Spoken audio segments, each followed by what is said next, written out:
when a billionaire CEO secretly spelled out help, gun, bomb in sign language beneath a dinner table. Only one person in the entire restaurant understood his silent scream, a shy waitress who spent her life invisible to the world.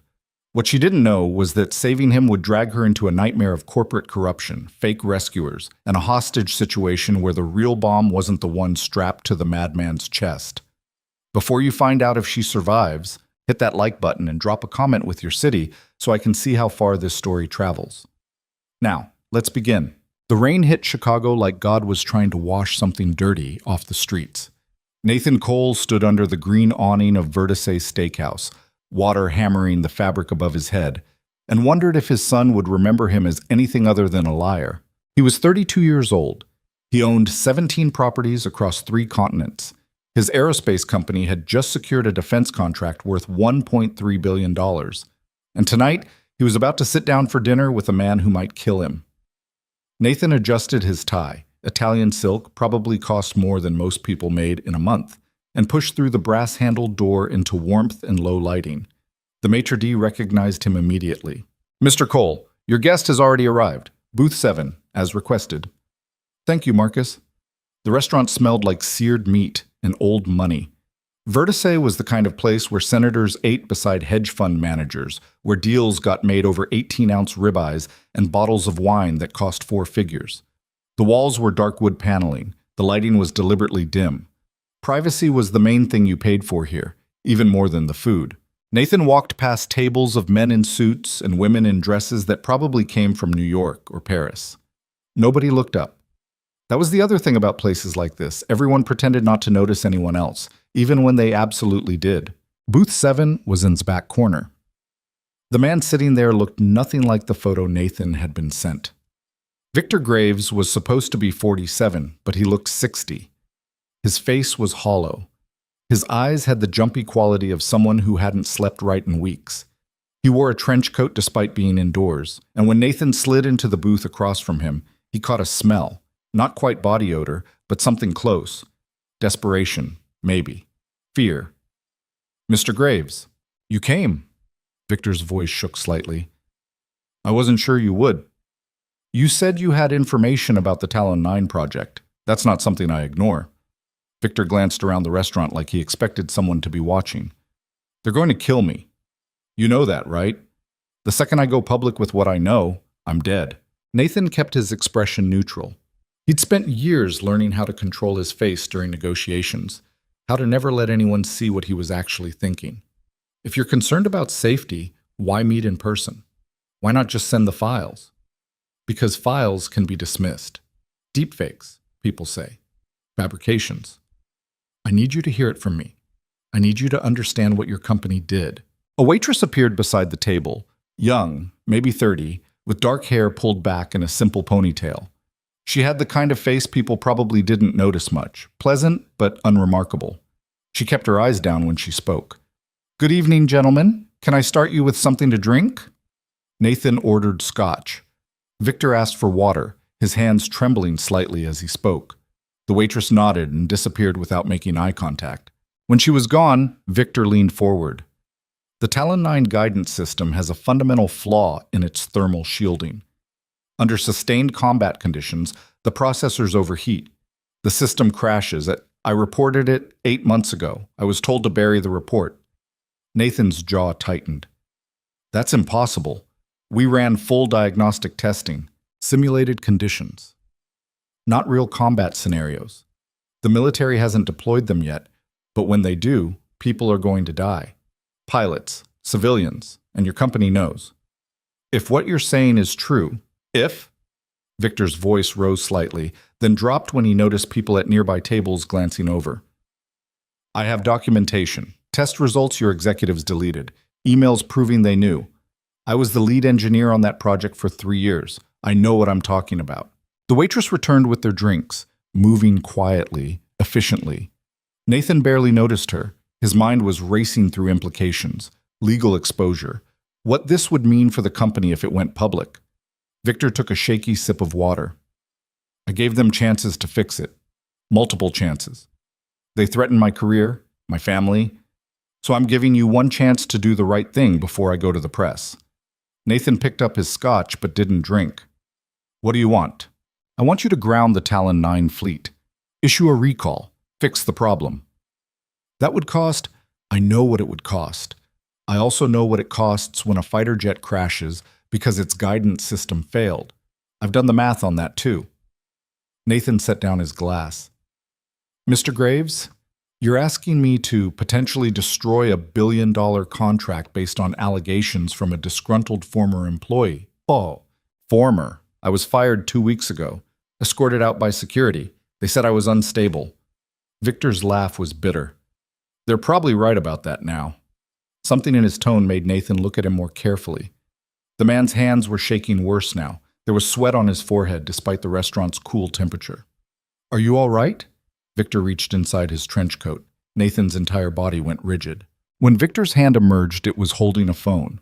He placed it on the table between them. I'm going to show you the files. Then you're going to make a choice. But Nathan wasn't looking at the phone anymore. He was looking at what he'd glimpsed when Victor opened his coat. Wires, a small electronic device taped to the man's chest, what looked like blocks of something wrapped in plastic. His throat went dry. Victor saw where he was looking and smiled sadly. Now I have your attention. Nathan's mind went blank, then flooded with panic. He thought about his son. Cameron was 7 years old. He liked dinosaurs and hated broccoli, and still sometimes crawled into Nathan's bed when he had nightmares. Who would take care of him if... Don't. Victor's voice was quiet but firm. Don't call for help. Don't make a scene. Just look at the files. Nathan's hands had dropped below the table. His heart hammered against his ribs. He couldn't breathe right. Every instinct screamed at him to run, to shout, to do something. Instead, he moved his fingers. It was something stupid he'd learned years ago, back when Cameron was first diagnosed with hearing problems, and they thought he might need to learn sign language. Cameron's hearing had turned out fine, just chronic ear infections, but Nathan had kept practicing anyway. Something to do during boring conference calls. H-E-L-P. His fingers spelled it out beneath the table, slow and deliberate, even though he knew it was pointless. Who would see? Who would understand? G-U-N. Victor was talking, explaining something about the files, but Nathan couldn't focus on the words. His vision had narrowed. Everything felt surreal. B-O-M-B. The waitress came back to the table. Nathan barely registered her presence until she spoke. Have you gentlemen decided on... Her voice cut off. Nathan looked up and saw her staring at him. Not at his face, at his hands below the table. Their eyes met. She understood. Emily Harper had been invisible for most of her 30 years.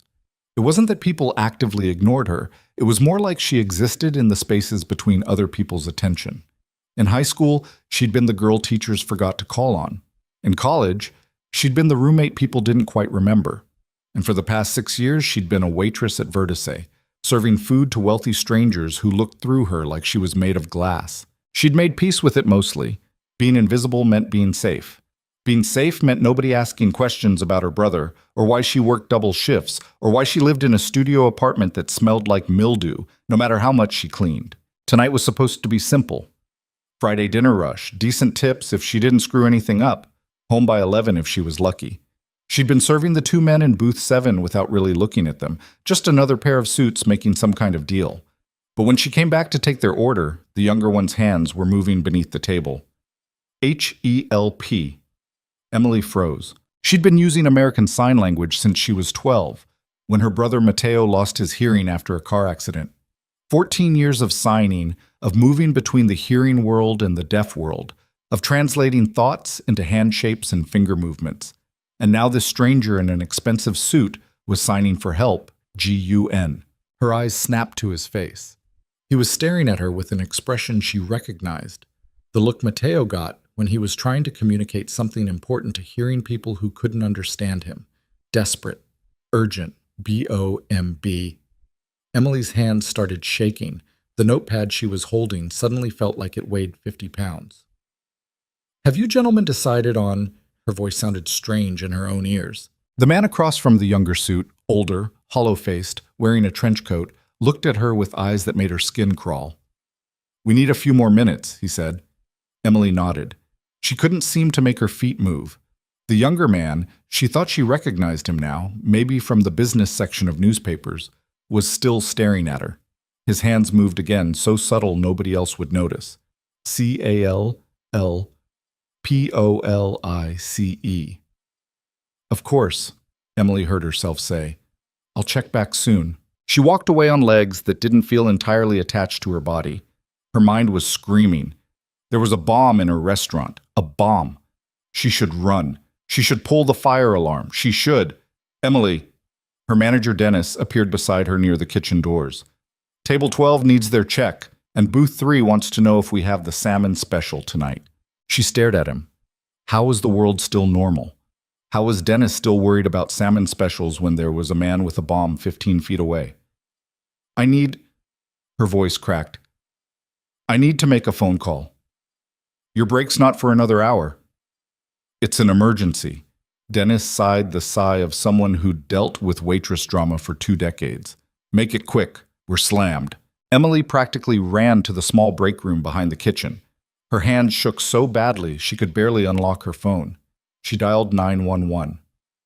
"911, what's your emergency?" "There's a—" Emily's voice came out as a whisper. She forced herself to speak louder. "There's a man with a bomb at Vertice Steakhouse on North Michigan Avenue. He's in booth 7 with another man, and I think he's holding him hostage." A pause. "Ma'am, did you see the explosive device yourself?" "No, but the other man, he used sign language to tell me. He said help, gun, bomb. He spelled it out." "Can you describe the suspect?" Emily's mind went blank.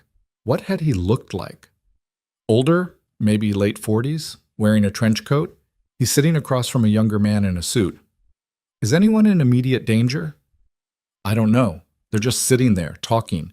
But the younger man was terrified. I could see it." "Okay, ma'am. I need you to stay calm. Officers are being dispatched to your location. Can you safely evacuate the building?" Emily thought about the 50 or so people in the dining room, the couples celebrating anniversaries, the business people making deals, the kitchen staff who barely spoke English and couldn't afford to lose a night's pay. "If I try to evacuate, he'll know something's wrong. He might—" "Ma'am, your safety is the priority. Find a way to leave the building." "I can't." Emily realized it was true even as she said it. "There are too many people. If he panics—" "Ma'am, just send help, please, quickly." She hung up before the dispatcher could argue. Her whole body was shaking now. She thought about Matteo, about how she was supposed to pick him up from his job at the grocery store at 11:30, about how she'd promised to help him study for his community college exam this weekend. She couldn't fall apart. Not yet. Emily splashed cold water on her face and went back out to the dining room. Booth 7 looked exactly the same. The 2 men were still talking, heads bent close together. If you didn't know what to look for, you'd think it was just another business meeting.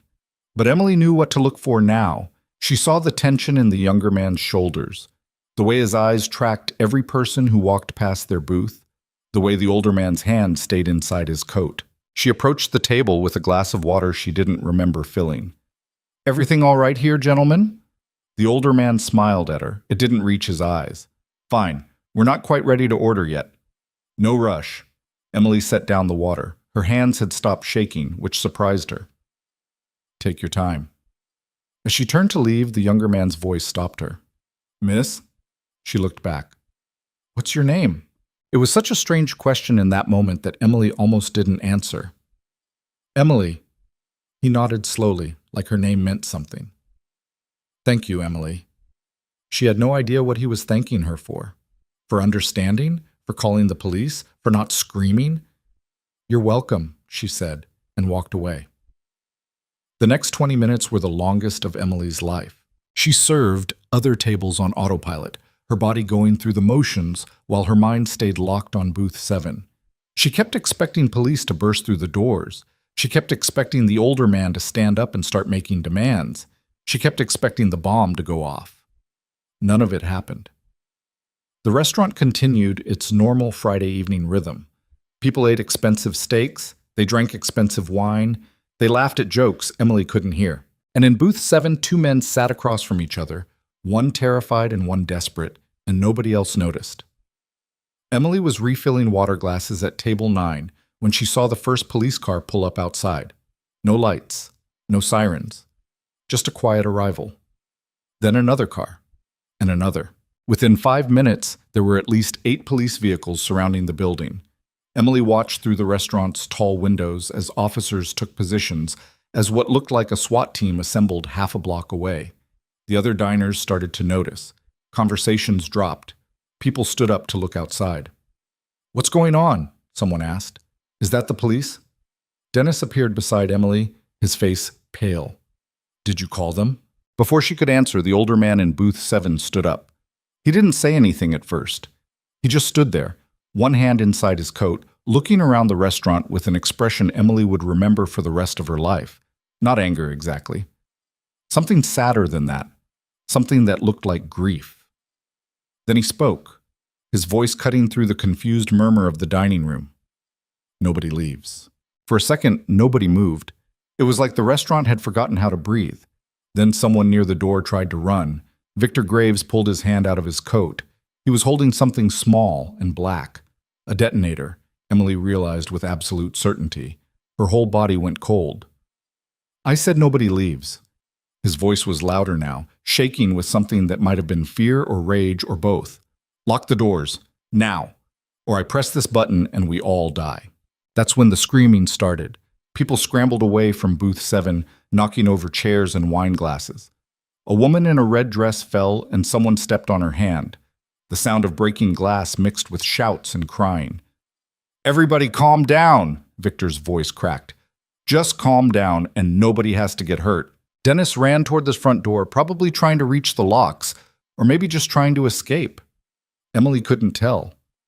Her eyes were locked on Nathan Cole, who was still sitting in the booth, his face white as paper. Their eyes met across the chaos. He signed something quickly, hands moving in small, tight gestures. NOTSAFE. POLICENOTSAFE. What did that mean? The police weren't safe? That didn't make sense. Outside, she could see officers taking cover behind their vehicles. A voice came through a megaphone, tinny and distant. "This is the Chicago Police Department. We have the building surrounded. Release the hostages," and Victor Graves laughed. It was a horrible sound, half sob and half laugh. "They're here to kill us. Don't you understand? They're not here to negotiate. They're here to make sure nobody leaves this building alive." "You're insane," someone shouted from across the dining room. "Am I?" Victor's hand shook on the detonator. "Then why did they show up so fast? Why are there snipers on the building across the street? This isn't a rescue. This is a cleanup." Nathan stood up slowly, hands raised. "Victor, listen to me. Sit down, Mr. Cole. You're going to help me tell the truth, whether you want to or not." Emily realized she was still holding a water pitcher. She set it down carefully on the nearest table. Her mind was racing, trying to piece together what was happening. Victor had said something about truth, about Nathan's company, and Nathan had said the police weren't safe. What kind of hostage situation had police who weren't safe? A middle-aged man in a suit, Emily recognized him as a regular, some kind of lawyer, stood up near the back of the restaurant. "Look, I don't know what your problem is with Cole Industries, but the rest of us have nothing to do with it. Let us go." "Sit down," Victor said. "You can't keep 50 people hostage because you have a grudge." "I said sit down." The lawyer didn't sit. He took a step toward the door. Victor's thumb moved on the detonator. "Don't!" Nathan's voice cut through the room. "Victor, please. He's not part of this." "Then tell them." Victor's voice broke. "Tell them what your company did. Tell them about the Talon 9. Tell them about the pilots who are going to die because you cared more about profit than safety." The dining room had gone silent. Emily could hear someone crying softly near the windows. Nathan's hands were still raised. He looked at the faces staring at him. Wealthy, successful people who probably thought the worst thing that could happen tonight was an overcooked steak. Now they were hostages in a situation they couldn't begin to understand. "It's true," Nathan said quietly. "My company manufactured a guidance system for military aircraft. We knew there were problems. We covered them up." Shocked silence. "That's it?" Victor's voice rose to a shout. "That's all you're going to say? Your company sold defective equipment to the United States military, Equipment that will get people killed. And you're going to summarize it in 2 sentences? What do you want me to say? I want you to tell them why. Victor was crying now, tears streaming down his hollow face. Tell them how you threatened my family when I tried to report it. Tell them how you destroyed my career. Tell them. The windows exploded. Emily didn't understand what was happening at first. There was breaking glass and smoke and people screaming louder than before. Dark shapes moved through the smoke, men in tactical gear moving fast and low. She thought, rescue, finally. But then she saw Nathan's face. He wasn't relieved, he was horrified. And she remembered what he'd signed. Police not safe. The tactical team wasn't moving like rescuers. They were moving like hunters. Emily didn't think. She just moved. She grabbed the nearest table, heavy wood, the kind they charged extra for in places like this, and flipped it on its side. Plates and glasses crashed to the floor. She dropped behind it just as the first gunshot cracked through the air. Someone nearby shrieked. More gunshots, these ones different, muffled like they were coming from weapons with silencers. Through the smoke and chaos, Emily saw Nathan dive away from booth 7 just as bullets punched through the leather upholstery where he'd been sitting. Victor Graves stumbled backward, his hand still clutching the detonator. The tactical team wasn't trying to rescue anyone. They were trying to kill everyone. Emily's mind couldn't process it. Police didn't do this. SWAT teams were supposed to save hostages, not murder them. But the evidence was right in front of her. Men in police gear systematically firing into the crowd of terrified people who had nowhere to run. Someone crashed into her hiding spot, a woman in her 50s, blood streaming from a cut on her forehead. What's happening? Why are they shooting? I don't know, Emily said, which was true and not true at the same time. More gunshots. The sound of bodies hitting the floor. Screaming that seemed to come from everywhere and nowhere. Through the overturned table's legs, Emily saw Nathan crawling across broken glass toward Victor, who had fallen near the booth. The older man was clutching his shoulder, blood seeping between his fingers. "The detonator!" One of the tactical team members shouted. "Get the detonator!" 2 of them moved toward Victor. Nathan got there first. Emily watched him grab the small black device from Victor's shaking hand. For a second, the whole room seemed to freeze. The tactical team, the hostages, everyone, all staring at the billionaire CEO now holding the trigger to a bomb. Nathan's voice rang out, clear and commanding despite the chaos. "Everyone stop, or I press it." The tactical team leader, at least Emily assumed he was the leader based on the extra patches on his gear, lowered his weapon slightly. "Mr. Cole, put down the device." "You're not here to rescue anyone. You're here to kill witnesses." "Sir, you're in shock. We're here to help." "Then why are you using silenced weapons? Why did you shoot first?" Nathan's hand was steady on the detonator. "Who sent you?" The team leader didn't answer. Nathan turned to face the room full of terrified hostages. "These men don't work for the Chicago Police Department. They work for people who want everyone in this room dead before Victor Graves can expose the truth about the Talon 9 project." "He's delusional," the team leader said calmly. "He's been conspiring with a known terrorist. We have evidence." "Show me your credentials," Nathan interrupted. "Your real credentials, not the fake SWAT gear." The team leader smiled. It was a terrible smile, empty of anything human. "Mr. Cole, you're making this harder than it needs to be." He raised his weapon. Emily didn't think. There was no time to think. She grabbed a plate from the floor, heavy white ceramic, and threw it as hard as she could. It hit the team leader in the side of the head with a solid crack. He stumbled, his shot going wide. For about half a second, everyone in the room stared at Emily Harper, the invisible waitress who'd just attacked an armed man. Then all hell broke loose again. The tactical team opened fire on Nathan's position. He dove behind the bar, still clutching the detonator. Victor Graves dragged himself under a table, leaving a trail of blood. Hostages scattered in every direction, looking for cover that didn't exist. Emily ran. She didn't have a plan. She just knew she had to move. She ducked behind an overturned table, then scrambled toward the kitchen. Bullets followed her, punching holes in the walls above her head. The kitchen doors burst open and Dennis appeared, his face sheet white. "What the hell is—" "Get down!" Emily tackled him back through the doors just as more bullets shredded the space where he'd been standing. They landed in a heap on the kitchen's tile floor. Around them, the cooking staff was huddled behind industrial refrigerators and prep tables, their eyes wide with terror. "We have to get out," Dennis gasped. "The back exit. They'll have it covered." Emily didn't know how she knew this, but she was certain. This isn't a random attack. They planned this. Then what do we do? Emily had no idea. She was a waitress. She served food and smiled at customers and went home to her tiny apartment. She wasn't equipped to handle tactical teams and bombs and corporate conspiracies.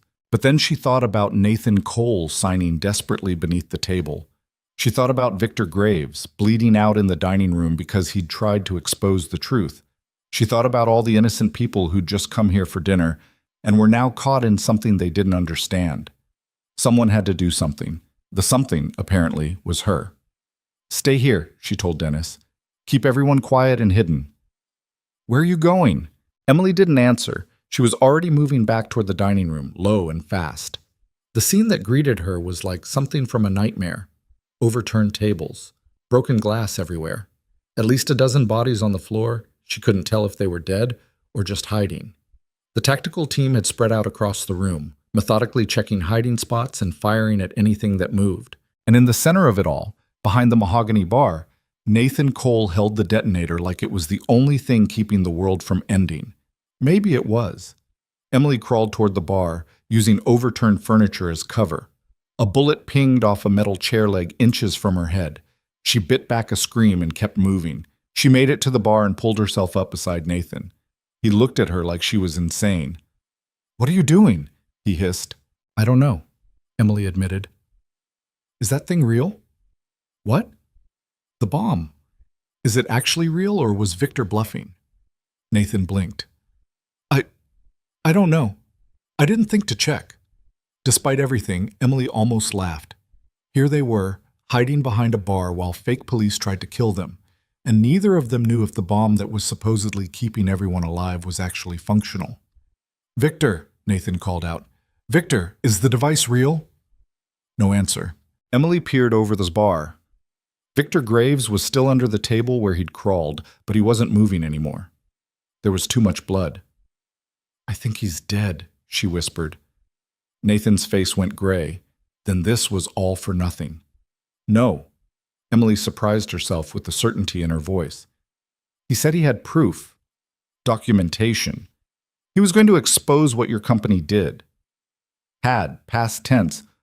Whatever evidence he had probably died with him. Maybe not." Emily's mind was racing. "He showed up here to meet you. He must have had the files somewhere. Phone, laptop, cloud storage. Even if we could find them, how would that help us right now?" Emily didn't have an answer for that. The tactical team leader's voice rang out across the ruined restaurant. "Mr. Cole, you can't win this. Surrender the device and we'll let the other hostages go." "You're going to kill everyone anyway," Nathan shouted back. "Not if you cooperate. Why should I believe you?" "Because right now you're holding the only leverage you have. Once you realize that device isn't real, and you will realize it, you'll have nothing. Make a deal while you still can." Nathan looked at Emily. His eyes held a question. She thought about Mateo, about how she'd promised to pick him up in a few hours, about how he was probably at the grocery store right now, bagging groceries and making customers smile even though he couldn't hear them. She thought about her quiet, invisible life, how she'd spent 30 years avoiding attention, staying safe, never making waves. All of that seemed very far away now. "Don't give up," she told Nathan. "Not yet." "Why? Give me one good reason."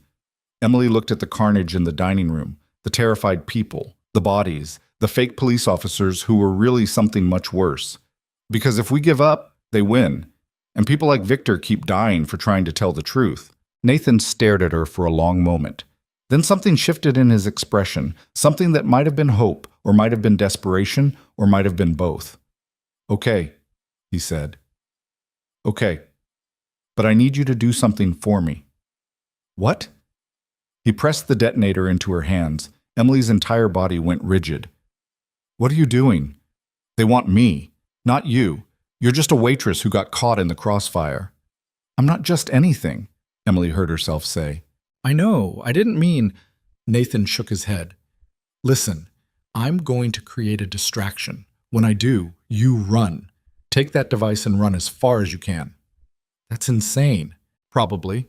But I've been making insane decisions all night. Might as well commit. He smiled, and for just a second, Emily saw past the billionaire CEO facade to the terrified father underneath. I have a son, Cameron. He's 7. If I don't make it out of here, there's an envelope in my desk at Cole Industries. It has information about his trust fund, guardianship arrangements, all of that. Make sure someone finds it. You're going to make it out. Maybe. Nathan took a breath. Tell my son I loved him, that I was trying to do the right thing, even though I screwed up for a long time first. Before Emily could respond, Nathan stood up. He stood up in the middle of a room full of armed men, holding nothing but his expensive suit and whatever courage he could scrape together. I'll make you a deal, he called out to the tactical team. I'll surrender if you let everyone else walk out of here alive. The team leader laughed. You're not in a position to negotiate. I'm in the best position I've ever been in. Nathan's voice was steady. You need to kill me and Victor Graves before we can talk. But Victor's already dead, and if you kill me now in front of all these witnesses, you'll have a lot more exposure than you want. The witnesses won't be a problem. Are you sure about that? Because right now you have maybe 50 people in here. Some of them are recording this on their phones. Some of them already sent messages to loved ones. If they all disappear, questions get asked.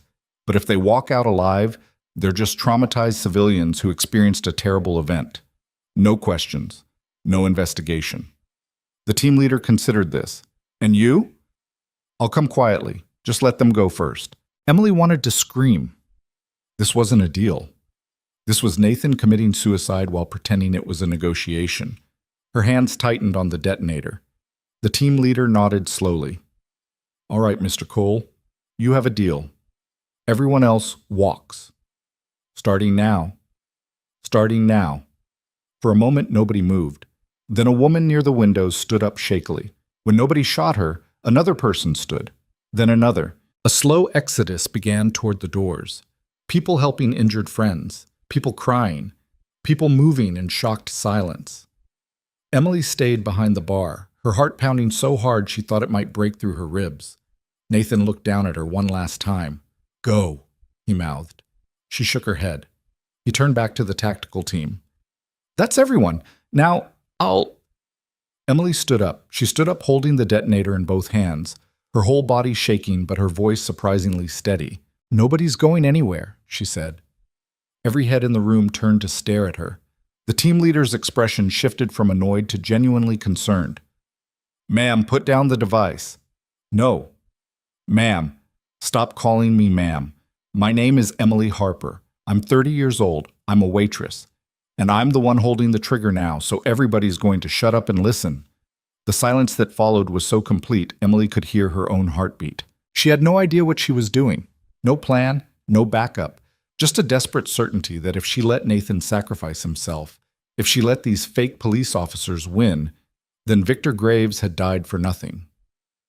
Here's what's going to happen, Emily heard herself say, her voice sounding strange and distant. Everyone, and I mean everyone, is going to walk out those doors. The hostages. Mr. Cole, me, all of us. That's not going to work, the team leader said calmly. Why not? Because that device isn't real. Victor Graves was bluffing. Prove it. The team leader smiled. You prove it. Press the button.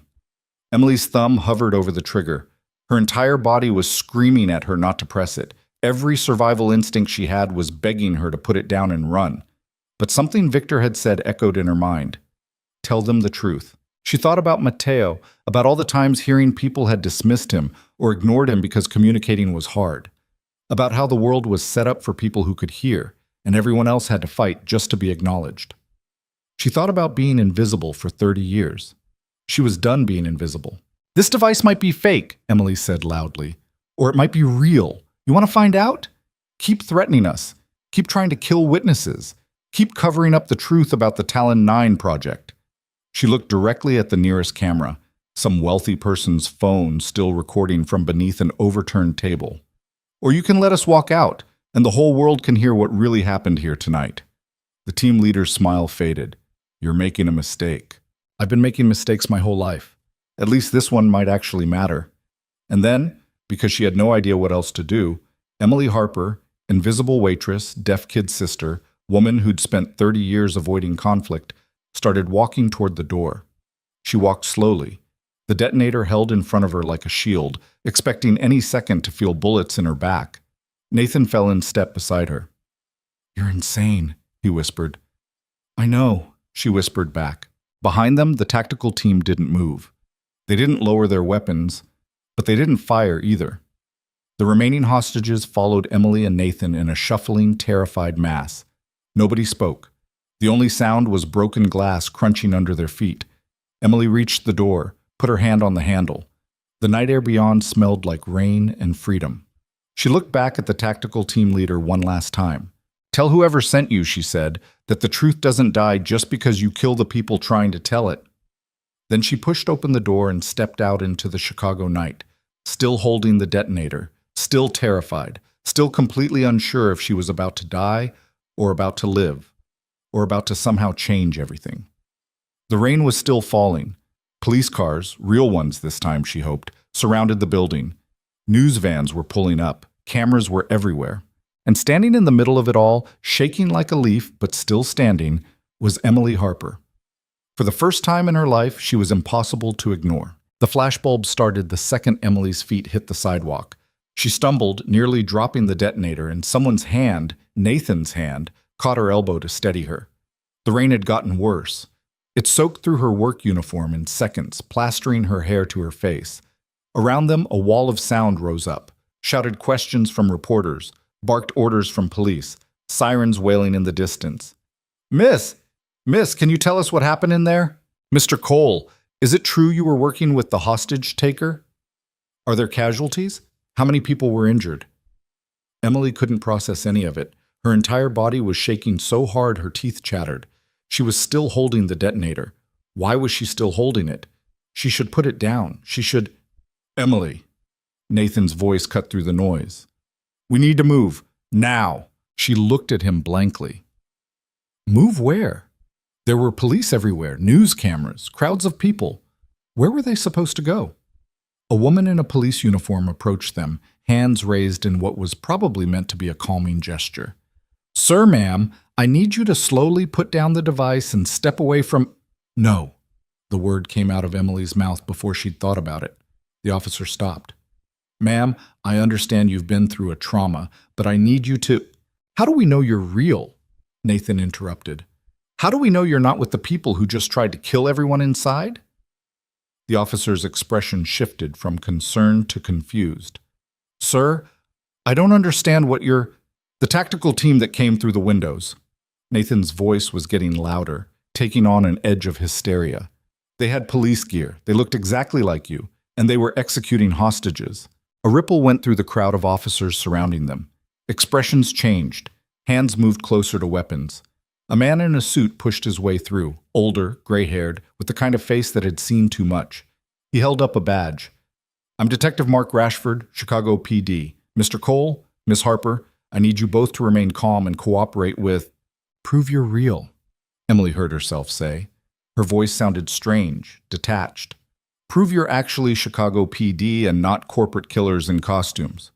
Detective Rashford's eyebrows rose. "Corporate killers?" "They work for Cole Industries," Nathan said, "or the board members, or whoever wants to bury the Talon 9 scandal badly enough to murder 50 people. The detective looked at Nathan for a long moment. Then he pulled out his phone and held it up so they could see the screen. "This is the Chicago PD database. Here's my badge number, my service record, my supervisor's contact information. You want to verify it? Call the number. Ask for Captain Morrison. She'll confirm who I am." Emily stared at the phone. It could be fake. Everything could be fake. How were they supposed to trust anyone? But then she saw something that made her decision for her. Past the police line, maybe 30 yards away, there was a black SUV with tinted windows. And standing beside it, partially hidden by shadows, was one of the men from the tactical team. She recognized the way he stood, the shape of his gear. He was just standing there, watching. "They're here," Emily whispered. "Right there. The ones who tried to kill us." Detective Rashford followed her gaze. His expression went hard. "Where?" "Black SUV, 3 o'clock." The detective turned, squinting through the rain. By the time his eyes found the vehicle, the man was gone. The SUV's engine started. "Stop that vehicle," Rashford barked into his radio. "Black SUV, Illinois plates, heading north on Michigan Avenue." The SUV peeled away from the curb, tires squealing. Two police cruisers took off after it, sirens screaming to life. Emily watched them disappear into the rain and city lights. Her knees felt like water. "Inside," Rashford said. "Both of you. We need to get you somewhere secure before—" The detonator in Emily's hands started beeping. Everyone within 10 feet jumped back. Officers drew weapons. Someone shouted, "Get down!" And the whole crowd seemed to scatter at once. Emily stared at the device. A small LED light on its side was flashing red. The beeping was steady, rhythmic. Her hands had gone completely numb. "Put it down," Rashford said, his voice very calm and very far away. "Miss Harper, I need you to set the device on the ground and step away." I can't." Emily's hands wouldn't move. They were locked around the detonator like rigor mortis had set in early. Nathan moved closer instead of farther away. He put his hands over hers, his touch warm against her frozen skin. "It's not real," he said quietly. "Look at it, Emily. Really look." She forced herself to focus. The device was crude, wires and tape and what looked like a small circuit board. But now that she was actually examining it instead of just holding it in terror, she could see gaps in the construction, places where wires didn't connect to anything, components that seemed random, decorative. "The beeping started when we came outside," Nathan continued. "Not when you picked it up, not when you pressed it. When we left the building, it's on a timer or a remote signal, which means it was never under our control," Emily finished. "And if Victor wanted to blow us all up, he would have done it inside the restaurant. Not out here where we might survive the blast." Emily's fingers slowly uncurled. Nathan took the device from her hands and set it carefully on the wet pavement. Everyone held their breath. Nothing happened. A bomb disposal robot rolled forward. Emily hadn't even noticed it arriving. Metal arms carefully lifted the detonator. There was a tense moment while the robot retreated to a blast-proof container. Still, nothing. "It's a fake," someone said. The words spread through the crowd like a released breath.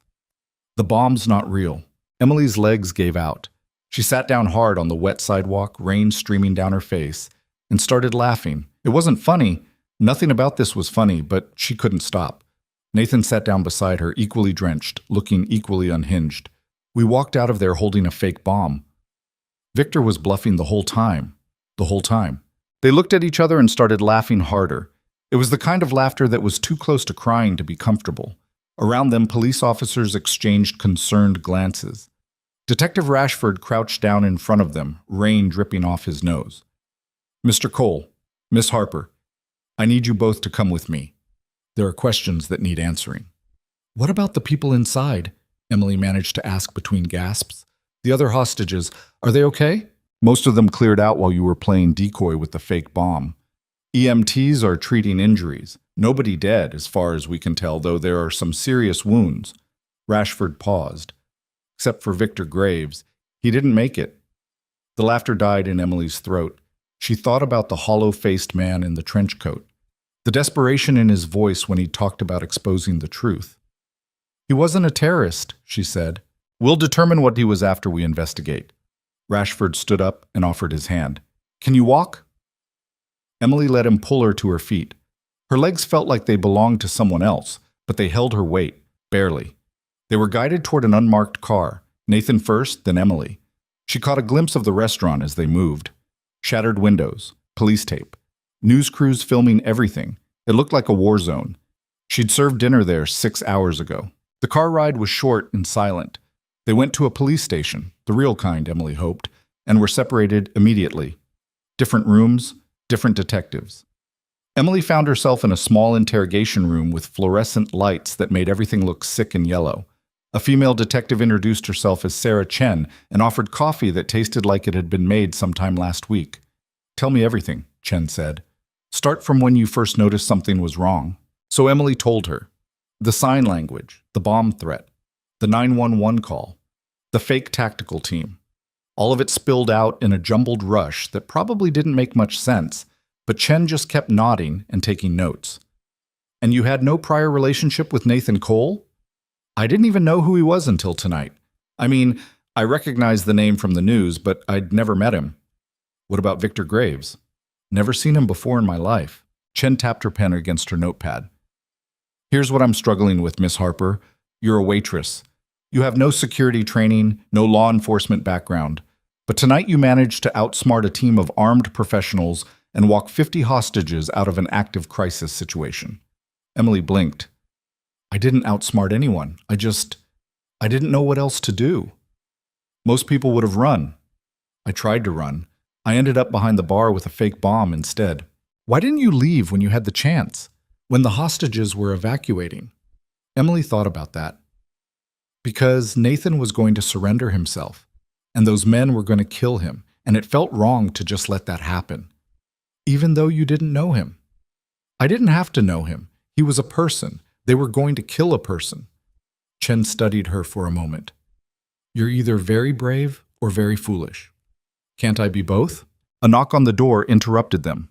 Another detective poked his head in and gestured for Chen to step outside.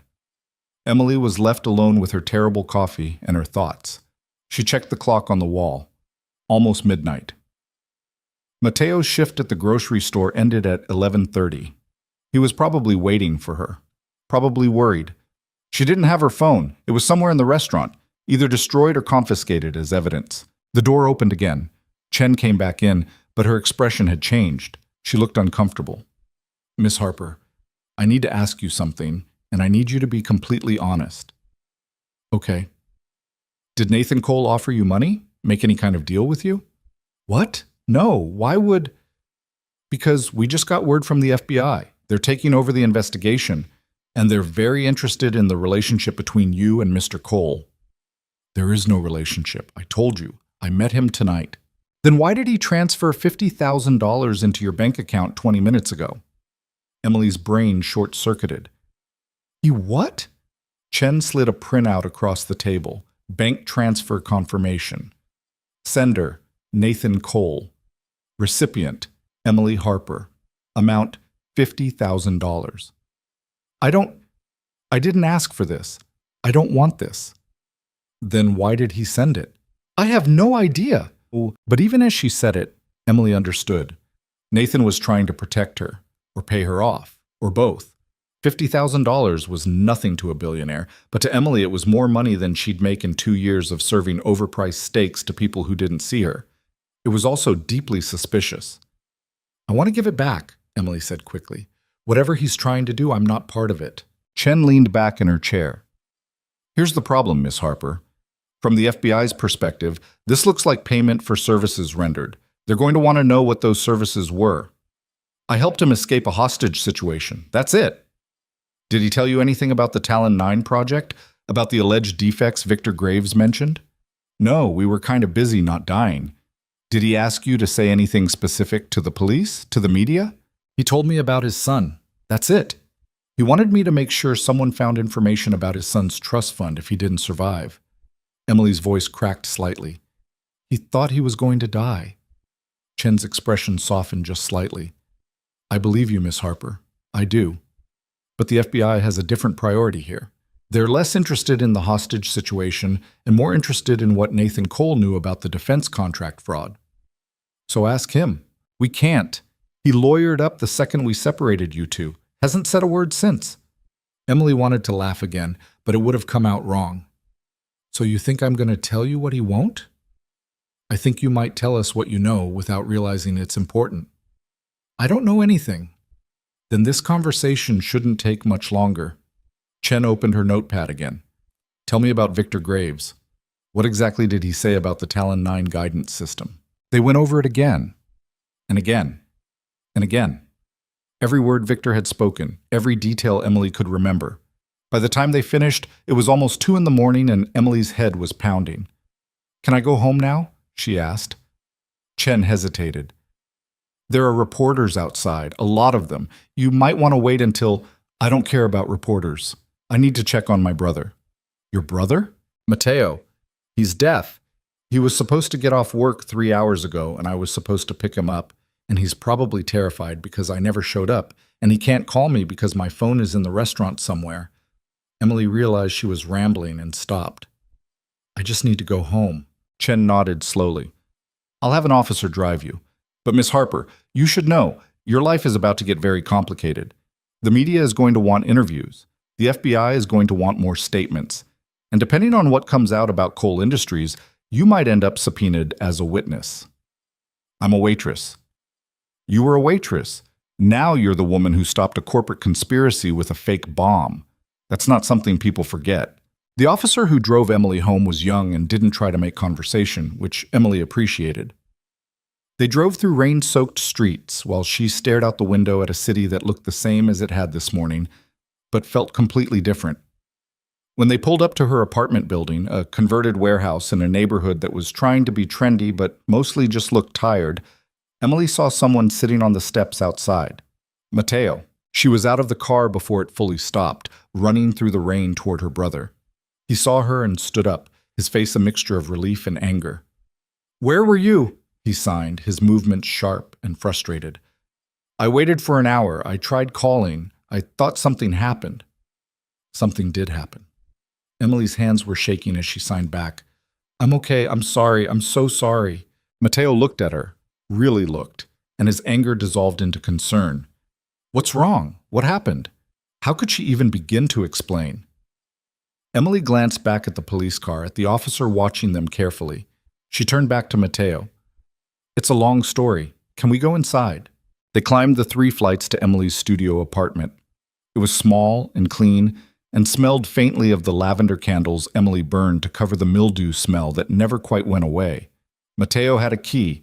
He stayed over sometimes when his own place felt too empty, and he let them in while Emily dripped rainwater all over the floor. She changed into dry clothes while Mateo made tea. When she came back out, he was sitting on her second-hand couch with his laptop open, his face illuminated by the screen's glow. He turned the laptop toward her. The news was already all over it. Hostage crisis at luxury restaurant. Billionaire CEO linked to defense contractor fraud. Waitress becomes unlikely hero. There was footage of Emily walking out of Vertice holding the detonator.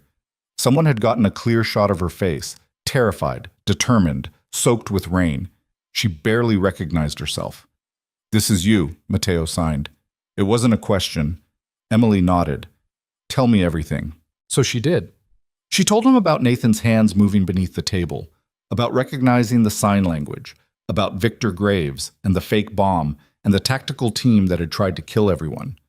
She told him about holding the detonator and walking out into the lights and cameras, about the $50,000 that had appeared in her bank account like a curse. Mateo listened without interrupting, his face growing more and more concerned. When she finished, he sat back and stared at her for a long moment. Then he signed, "You're an idiot." "I know." "You could have died." "I know." "You should have run when you had the chance." "I know." "But you didn't." Mateo's hands softened. "Because you're you, and you can't just walk away when someone needs help." Emily felt tears building behind her eyes.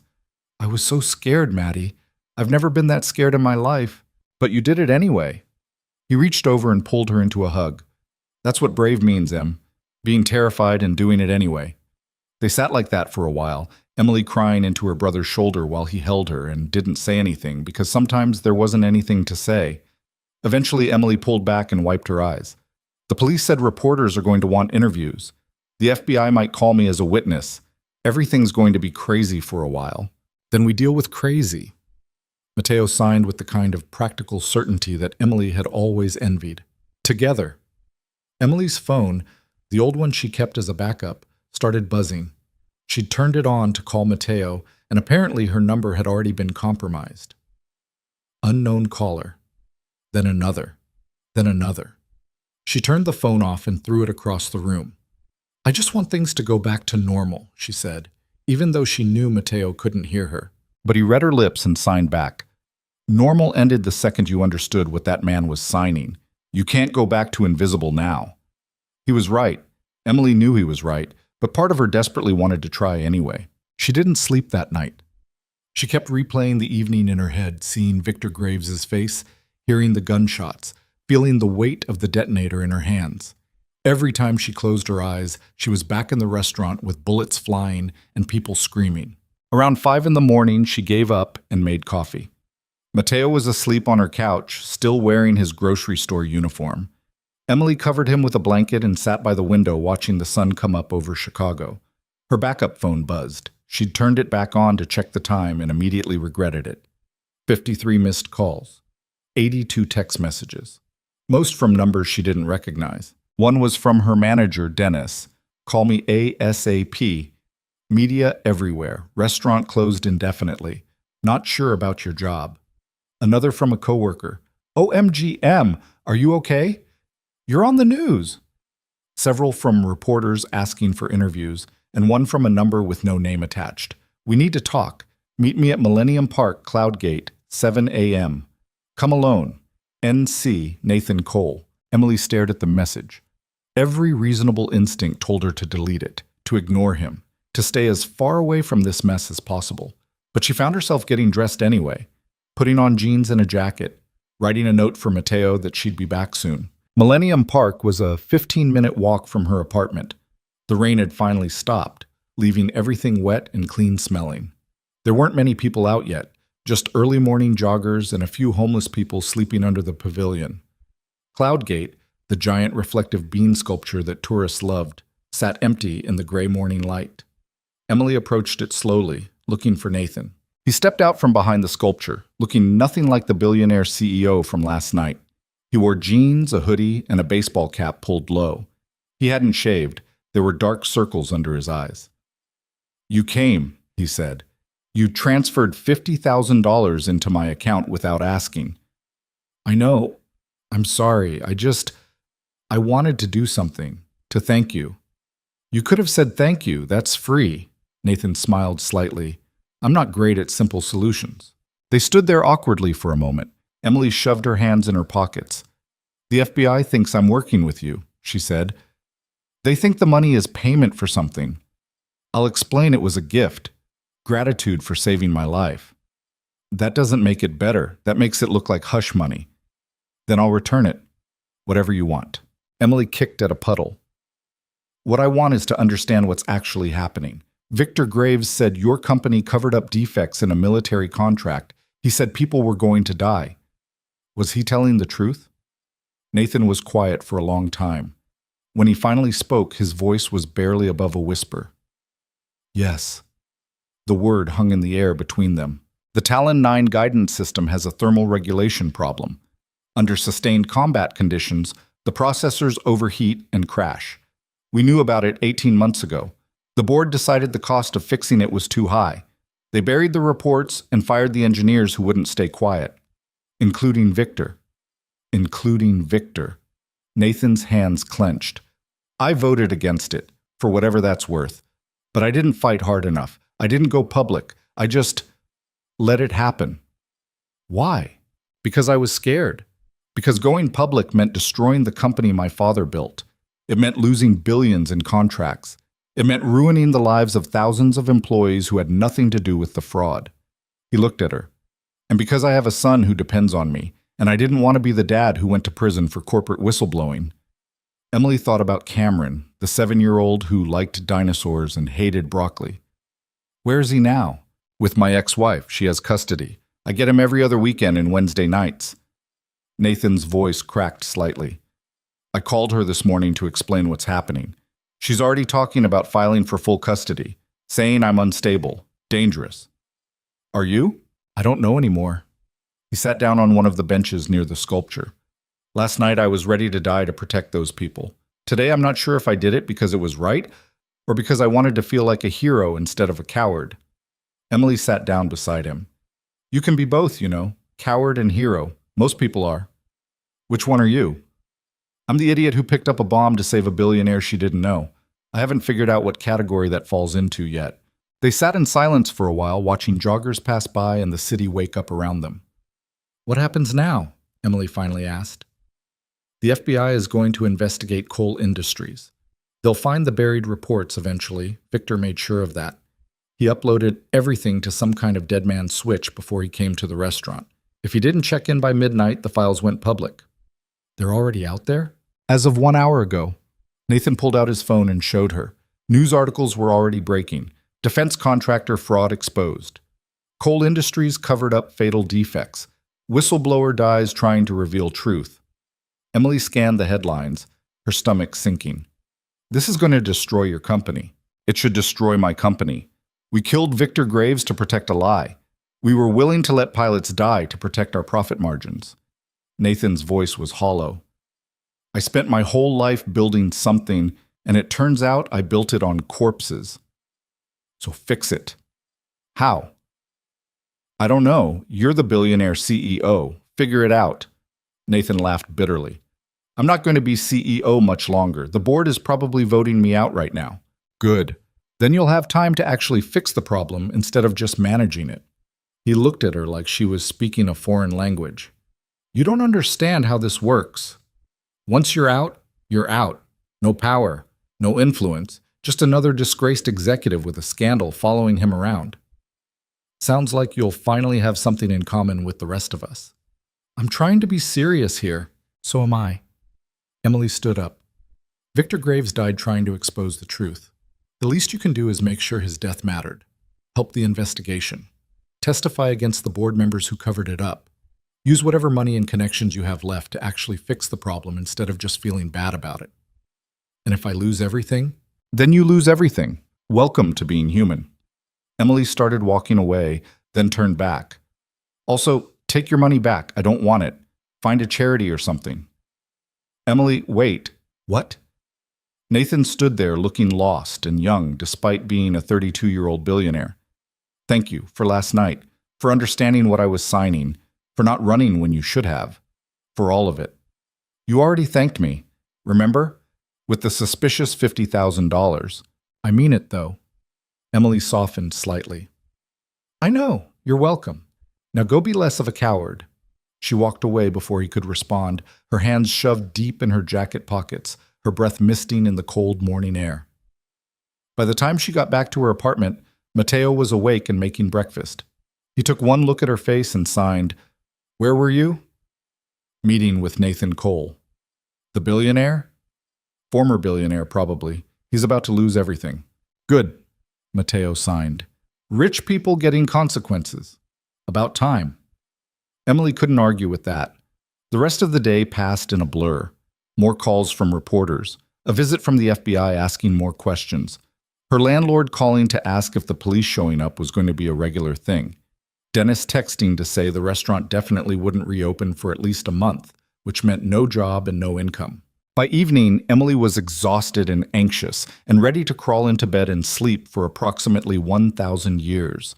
Instead, she turned on the news. The story was everywhere. Cable news, social media, international headlines. Coal Industries stock had crashed. 3 board members had already resigned. The Department of Defense had suspended all contracts pending investigation. And there was Emily's face, over and over, walking out of the restaurant holding the detonator. Mystery waitress saves hostages. Unlikely hero emerges from corporate scandal. Her phone rang. Unknown number. She almost didn't answer, but something made her pick up. Miss Harper? A woman's voice, professional and crisp. My name is Jennifer Reeves. I'm a producer for 60 Minutes. We'd like to interview you about what happened last night. I'm not interested. We're prepared to offer compensation for your time. $5,000 for a 1-hour interview. Emily nearly dropped the phone. $5,000. That was almost 4 months' rent. I need to think about it. Of course, but I should mention, other networks are also reaching out. If you're going to tell your story, you might want to choose the platform carefully. We can promise fair representation and I said I'll think about it. Emily hung up. 3 more calls came in the next hour. Different networks, different amounts of money, all wanting the same thing, her story, her face, her 15 minutes of fame. Emily turned off her phone and sat on the couch next to Matteo, who was watching a movie with subtitles. They want to interview me, she signed when he paused it. They're offering money. How much? She told him. Matteo whistled silently. That's a lot of money, Em. I know. You could pay off your credit cards. Get a better apartment. Stop working double shifts. I know. So why do you look like someone just offered you poison? Emily thought about that. Because once I start talking to the media, I become part of the story. Not just someone who was there, but someone who's using it for attention, for money. It feels wrong. Is it though? You were there. You did help. Why shouldn't you get something out of it? Because Victor Graves is dead. And Nathan Cole is losing everything. And it feels weird to profit from a night that destroyed other people's lives. Mateo considered this. What would you do with the money if you took one of these interviews? Emily hadn't thought about it. She let herself imagine for a second, paying off debt, having savings, maybe taking a vacation. When was the last time she'd taken a vacation? But then she thought about something else. Something that had been forming in the back of her mind since she'd walked out of that restaurant. I'd want to do something that mattered, she signed slowly. Something that helped people like Victor, people who try to tell the truth and get destroyed for it. Like what? I don't know yet. But not this. Not selling my story to the highest bidder. Mateo smiled and signed, You're still an idiot. But you're my idiot. They went back to watching the movie, Emily's mind still racing with thoughts she couldn't quite organize into coherent plans. Outside her window, Chicago continued its normal Friday night routine. People went to restaurants, not Vertice, which sat dark and crime-taped and ruined.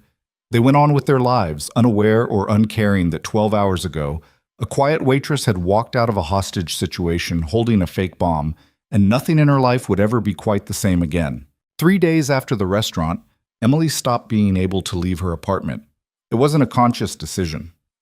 She woke up Monday morning fully intending to go job hunting. Vertice was closed indefinitely, and rent didn't pay itself. But when she reached for the door handle, her hand wouldn't turn it. Her whole body locked up like someone had replaced her bones with concrete. Mateo found her there 20 minutes later, still standing in front of the door, shaking. Em? He touched her shoulder and she flinched. What's wrong? She couldn't sign back. Her hands felt like they belonged to someone else. Mateo guided her back to the couch and sat with her until the shaking stopped.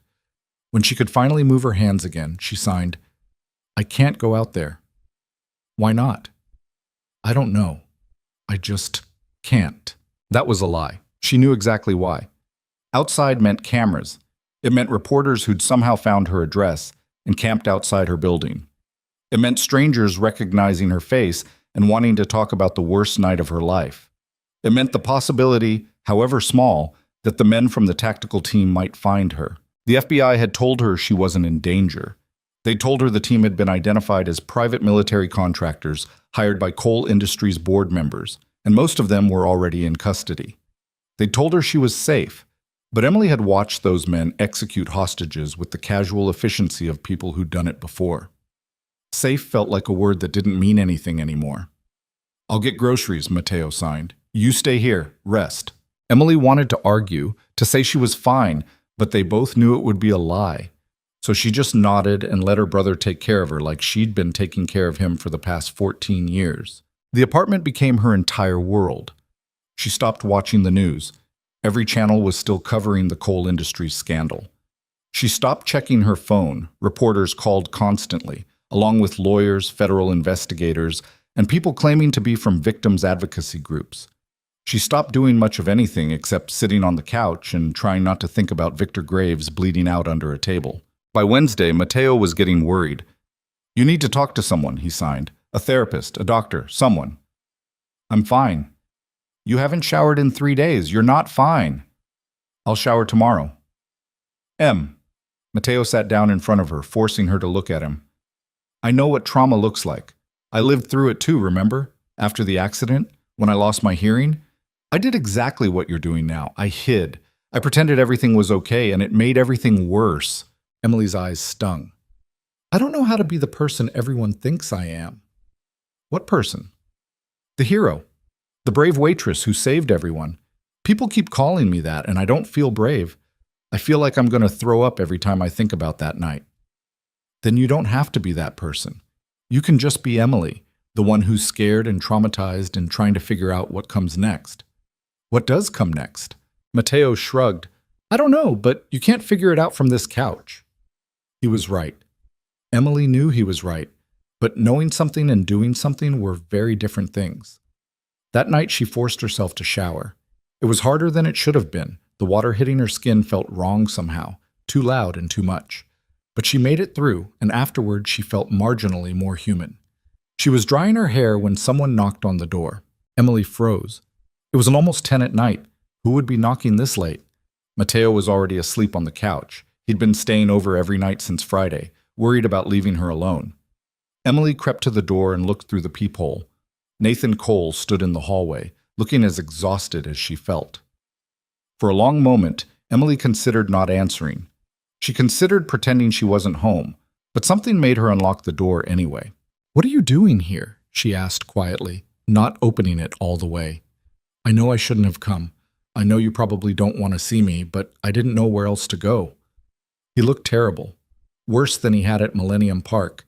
His eyes were red-rimmed like he'd been crying or hadn't slept, or both. "What happened?" "Can I come in? Please, just for a few minutes."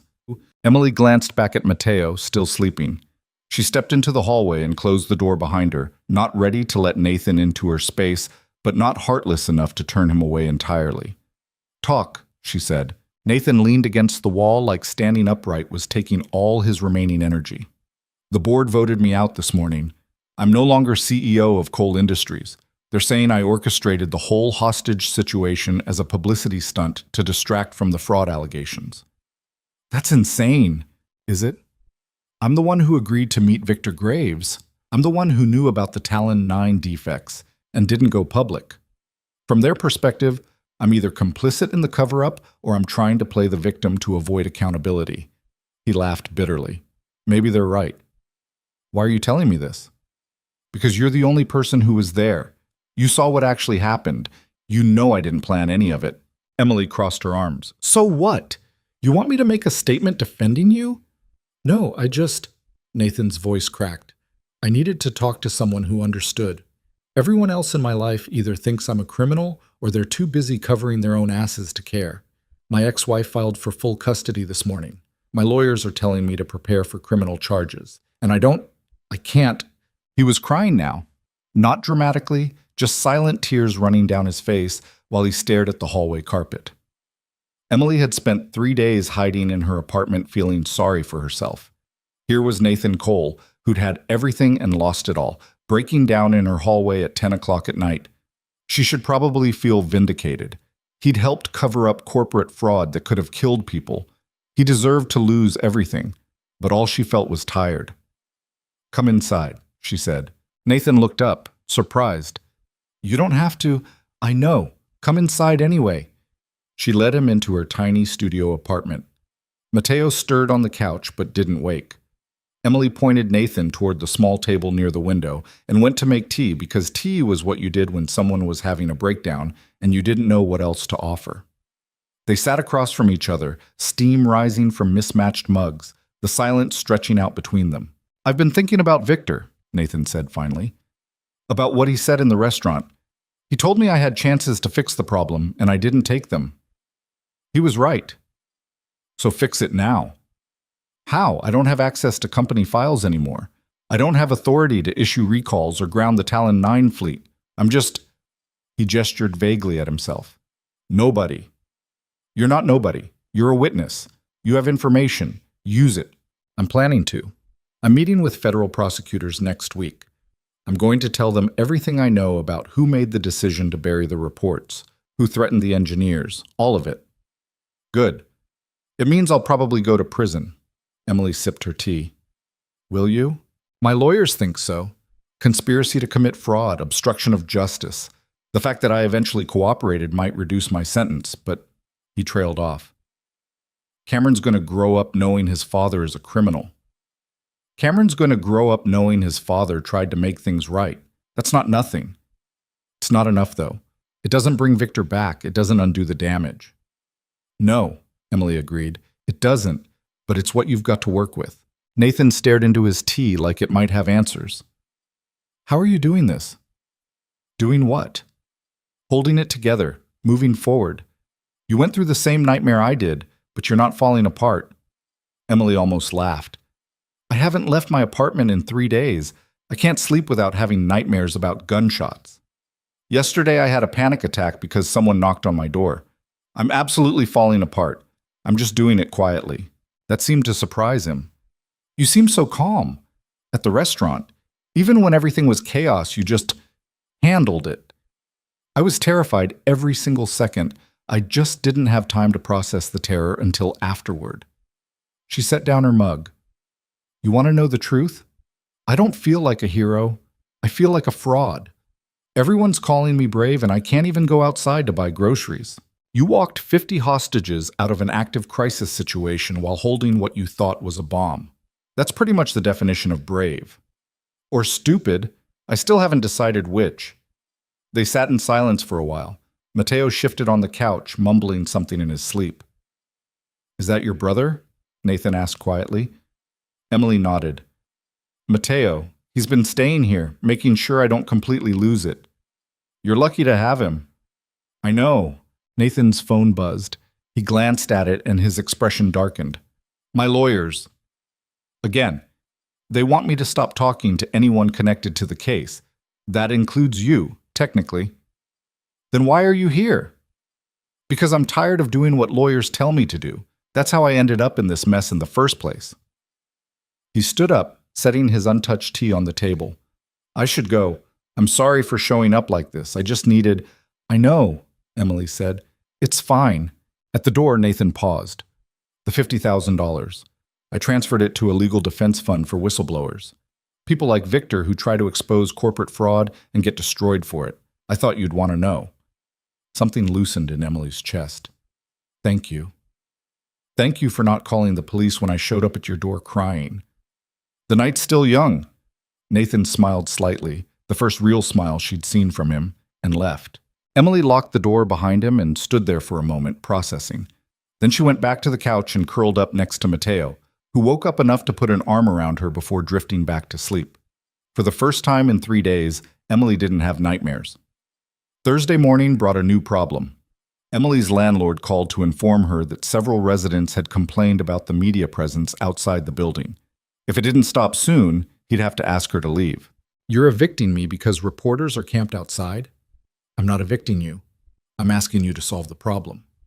How am I supposed to solve reporters? Talk to them. Give them their interview, whatever they want. Just make them go away. Emily hung up and screamed into a pillow. Matteo, making breakfast in her tiny kitchen, looked over and signed. Landlord? Threatening to kick me out if I don't deal with the reporters. So deal with them. I don't want to talk to reporters. Then you'll get evicted. Those are your options. Emily knew he was right. She'd been avoiding this for days, but avoiding things didn't make them go away. It just made them worse. She picked up her phone and scrolled through the messages until she found the one from Jennifer Reeves, the 60 Minutes producer. Before she could second-guess herself, she called the number. Reeves answered on the first ring. Miss Harper, I'm glad you called. I'll do the interview, but I have conditions. I'm listening. No payment. I don't want money for this, and I want to talk about Victor Graves. Not just what happened in the restaurant, but why it happened. The corporate fraud, the cover-up, all of it. There was a pause. We can work with that. When are you available? As soon as possible. The reporters outside my building are getting me evicted. We can have a crew there this afternoon. Would that work? Emily's stomach dropped. This afternoon. That was real. That was happening. Yes, she heard herself say. That works. After she hung up, Matteo came over and hugged her. Proud of you, Em. I haven't done anything yet. You made a choice. That's something. The 60 Minutes crew arrived at 3 o'clock. They were professional and efficient, transforming Emily's tiny apartment into a makeshift studio in under an hour. Jennifer Reeves turned out to be a woman in her 50s with kind eyes and a no-nonsense attitude. We'll start with the basics, she explained while a technician clipped a microphone to Emily's collar. What you were doing at the restaurant when you first noticed something was wrong. Then we'll move into the more complex questions about the hostage situation and what you witnessed. Emily nodded, her throat dry. The camera's red light felt like a threat. Ready? Reeves asked. No, Emily wanted to say. I'm not ready. I'll never be ready. Instead, she said, yes. The interview lasted 2 hours. Reeves asked about everything. The sign language, Victor's desperation, the fake tactical team, Nathan's role in the fraud. Emily answered as honestly as she could, though her voice shook through most of it. You've been called a hero, Reeves said at one point. How does that feel? Emily thought about the question. Uncomfortable, I didn't do anything heroic. I saw someone asking for help and I tried to help. That shouldn't be heroic. That should be normal. But it's not normal. Most people in that situation would have run. Maybe they would have. I don't know. I wasn't thinking about being brave or heroic. I was just thinking that if I didn't do something, people were going to die. Emily paused. Victor Graves died anyway. So I'm not sure what my heroism actually accomplished. You saved the other hostages. The other hostages shouldn't have needed saving. They should have been able to eat dinner without getting caught in a corporate conspiracy. Emily's voice was getting stronger now, the anger cutting through her fear. Victor Graves tried to expose the truth about defective military equipment. He tried to do the right thing, and the people responsible for the fraud sent armed men to kill everyone who knew about it. That's what people should be talking about, not whether I'm brave or not. Reeves leaned forward slightly. What do you want to say to the people watching this? Emily looked directly into the camera. I want them to know that Victor Graves died trying to protect pilots he'd never met. He died trying to prevent a tragedy that hadn't happened yet.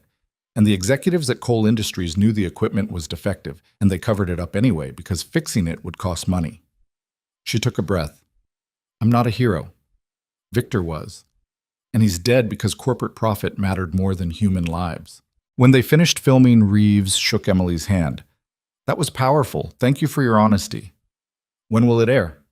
Sunday night. We'll send you a link beforehand so you can watch it if you want. After the crew left, Emily sat on her couch feeling hollowed out. Mateo brought her water and sat beside her without saying anything, which was exactly what she needed. Her phone buzzed. A text from Nathan. I heard you're doing the 60 Minutes interview. Thank you for telling Victor's story.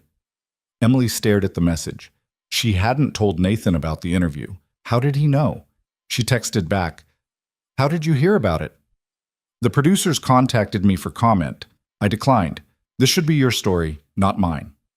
It's not my story either. It's Victor's. Then make sure people remember that. Emily set down her phone. Outside her window, she could see the reporters were already packing up their equipment.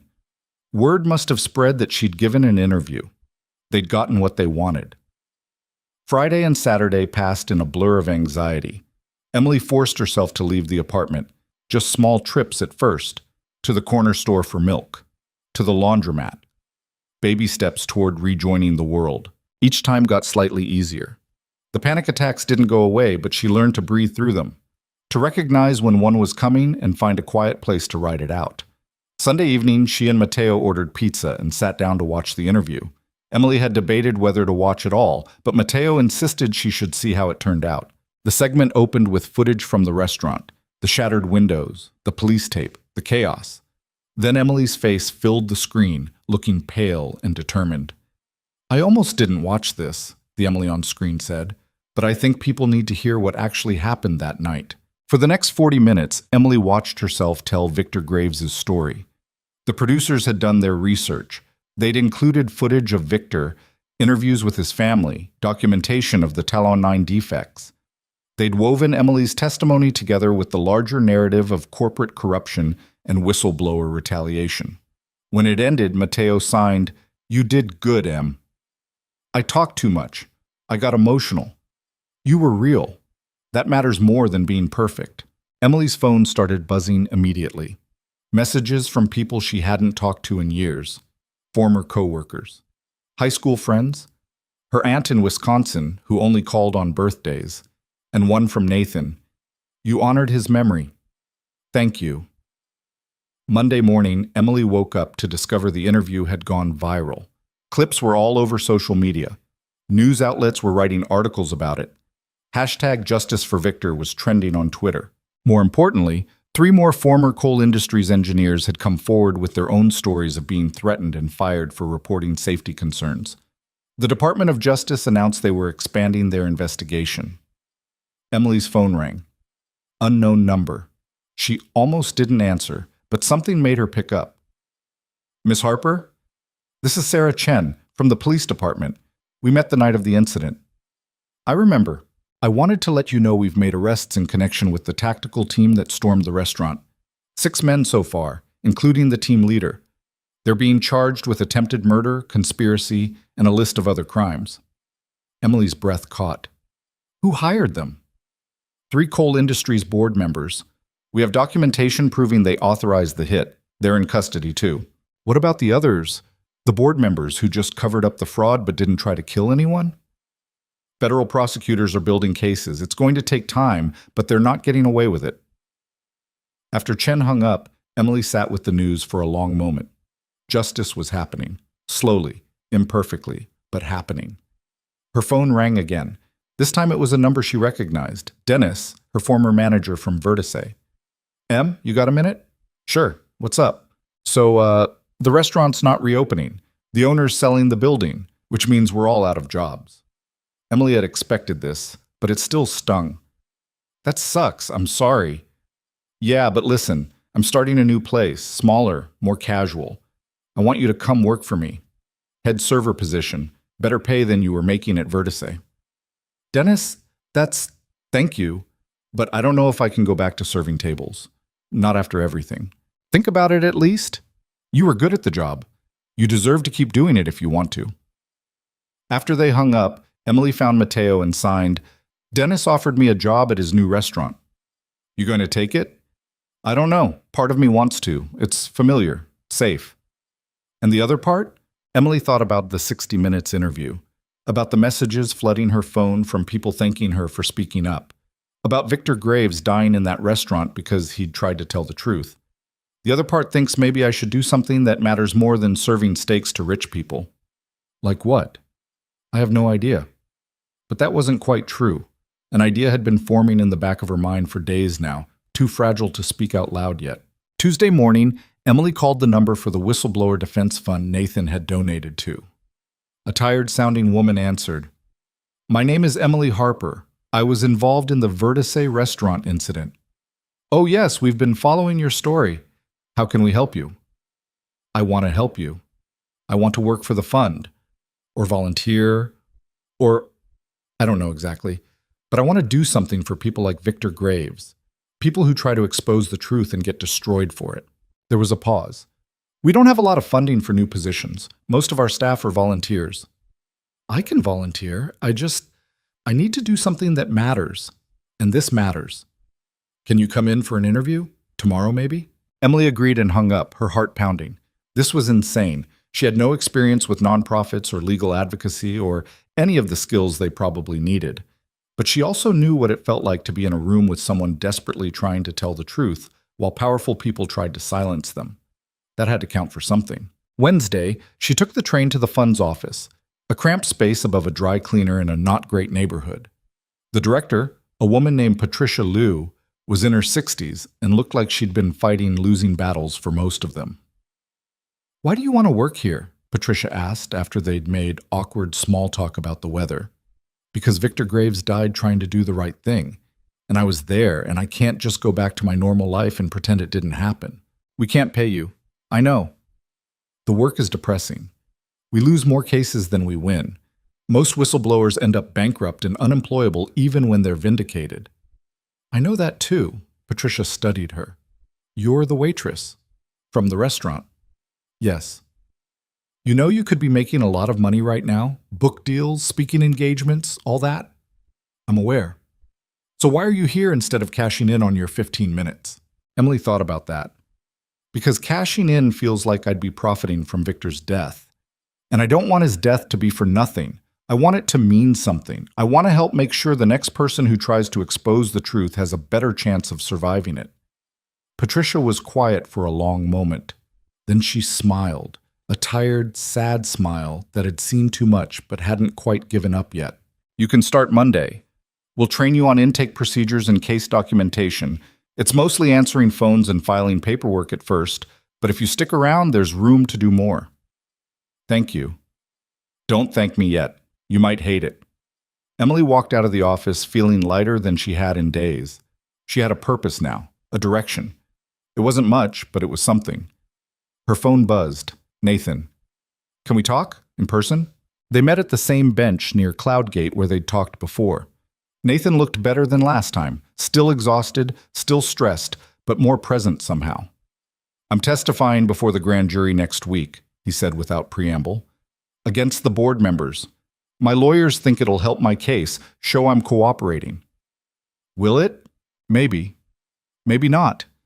But it's the right thing to do regardless. He paused. I wanted to thank you for the interview, for making sure people knew Victor's name. His family reached out to me. They said it helped to know he didn't die for nothing. He didn't. The investigation's expanding. More engineers are coming forward. The truth's coming out. Because of you. Because of him. I just made sure people listened. They sat in silence for a while, watching tourists take selfies with the bean sculpture. What are you going to do? Emily asked. After the trial? After everything? Nathan stared at his hands. I don't know. I've been Nathan Cole, CEO, for so long, I'm not sure who I am without it. My entire identity was wrapped up in that company. Now it's gone, and I'm just... He gestured vaguely. Some guy who screwed up really badly and is trying to fix it. That's not nothing. It's not much either. It's more than most of people in your position would do. Most rich guys would hide behind lawyers and never admit fault.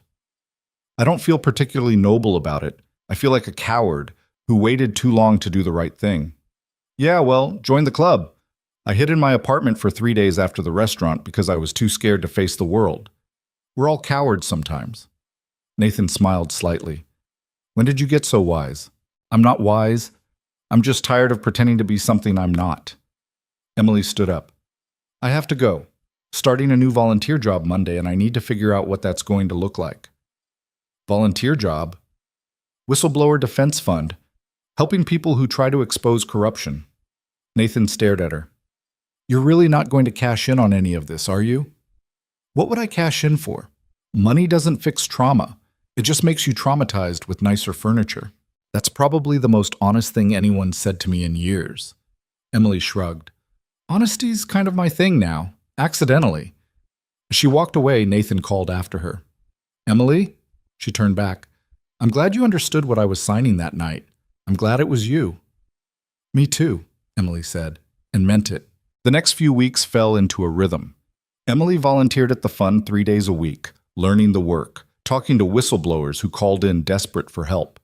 Their stories were heartbreaking, people who'd lost everything for trying to do the right thing. But they were also inspiring. They kept fighting even when the system was stacked against them. Emily took Dennis's job offer too, working weekend shifts at his new restaurant. It was smaller, quieter, less pretentious than Vertice. She liked it better. She still had nightmares sometimes, still had panic attacks when loud noises startled her. But she was learning to live with the trauma instead of trying to outrun it. Nathan texted occasionally with updates. The grand jury had indicted 5 coal industries board members. His ex-wife had dropped the custody battle after his cooperation with prosecutors became public.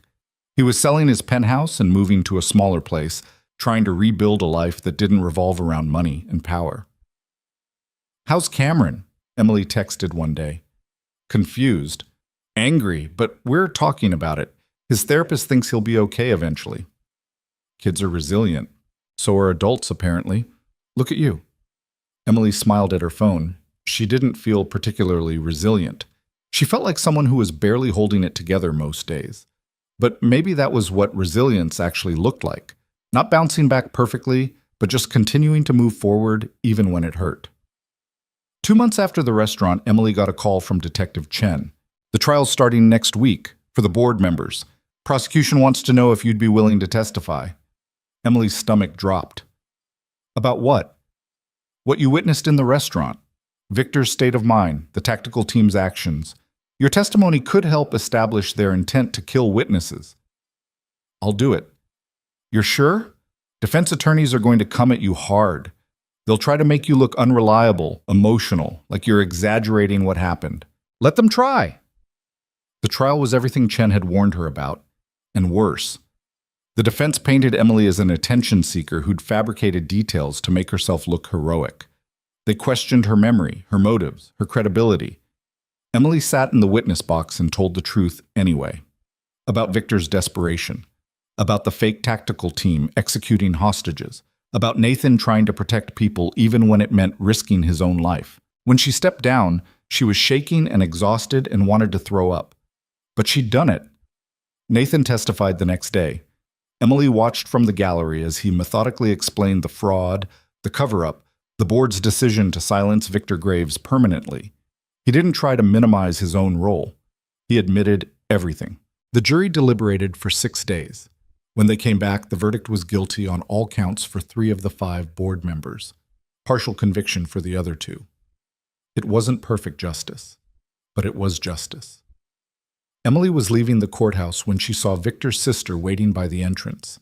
They'd met once during the investigation, a brief encounter that had been awkward and painful for both of them. "Miss Harper," the woman said, "I wanted to thank you for what you said in there, for making sure people knew Victor was trying to help. I'm sorry I couldn't save him." "You did save him. Not his life, but his name, his reason for doing it. That matters to us." They stood there for a moment, 2 strangers connected by tragedy, and Emily realized something. She'd spent months thinking her actions at the restaurant hadn't mattered because Victor had died anyway. But maybe saving someone's memory was its own kind of rescue. "He was brave," Emily said. "Your brother. He was really brave." "So were you." Emily didn't argue this time. Maybe they were both right. The sentencing hearing happened on a Tuesday in November, 6 months after the restaurant. Emily sat in the same courtroom where she'd testified, watching 3 former coal industries board members stand before the judge who would decide how many years they'd spend in prison. Richard Kellerman, the former CFO, looked smaller than he had during the trial. His expensive suit couldn't hide the way his shoulders slumped. Sarah Vance, who'd been VP of Operations, kept her chin up, but her hands shook when she gripped the defense table. Marcus Webb, the oldest of the 3, just looked tired. The judge was a no-nonsense woman in her 60s named Helena Ostroff. She'd presided over the entire trial with an efficiency that bordered on ruthless. "The court has reviewed the pre-sentencing reports and victim impact statements," Judge Ostroff began. "Before I hand down sentences, I want to be clear about what happened here. This wasn't a case of poor judgment or corporate negligence. This was a deliberate conspiracy to conceal life-threatening defects in military equipment, followed by a conspiracy to commit murder when that concealment was threatened." Emily watched the defendants' faces. Only Webb looked like he was actually listening. The other 2 stared at nothing. "Mr. Kellerman, you authorized payment to a private military contractor knowing their purpose was to eliminate witnesses. Ms. Vance, you provided building schematics and security codes to facilitate that operation. Mr. Webb, you personally ordered the destruction of engineering reports documenting the Talon 9 defects." The judge paused, letting the words settle. "Victor Graves died trying to prevent a tragedy that hadn't happened yet. He died because you valued profit over human life. That is not forgivable." Kellerman got 23 years, Vance got 19. Webb, who'd cooperated more extensively with prosecutors, got 12. When the marshal led them away in handcuffs, Emily felt something loosen in her chest. Not satisfaction exactly, not closure, just a sense that the universe had tilted slightly back toward balance. Outside the courthouse, reporters swarmed. Emily had learned to navigate them by now. Head down, no comment, keep walking. But one voice cut through the noise. "Miss Harper, how do you feel about Nathan Cole avoiding prison time?" Emily stopped. "What?" A reporter pushed forward, microphone extended. "Nathan Cole accepted a plea deal this morning. 2 years probation, community service, and $1 million fine. No jail time. Do you think that's fair?" The world seemed to tilt sideways. Nathan had told her the prosecutors were considering a deal, but he'd said nothing was final. He'd said he expected to do at least some prison time. I need to go." She pushed through the crowd and walked for 6 blocks before her hands stopped shaking enough to pull out her phone. She called Nathan. It went straight to voicemail. "You took a plea deal without telling me? Call me back."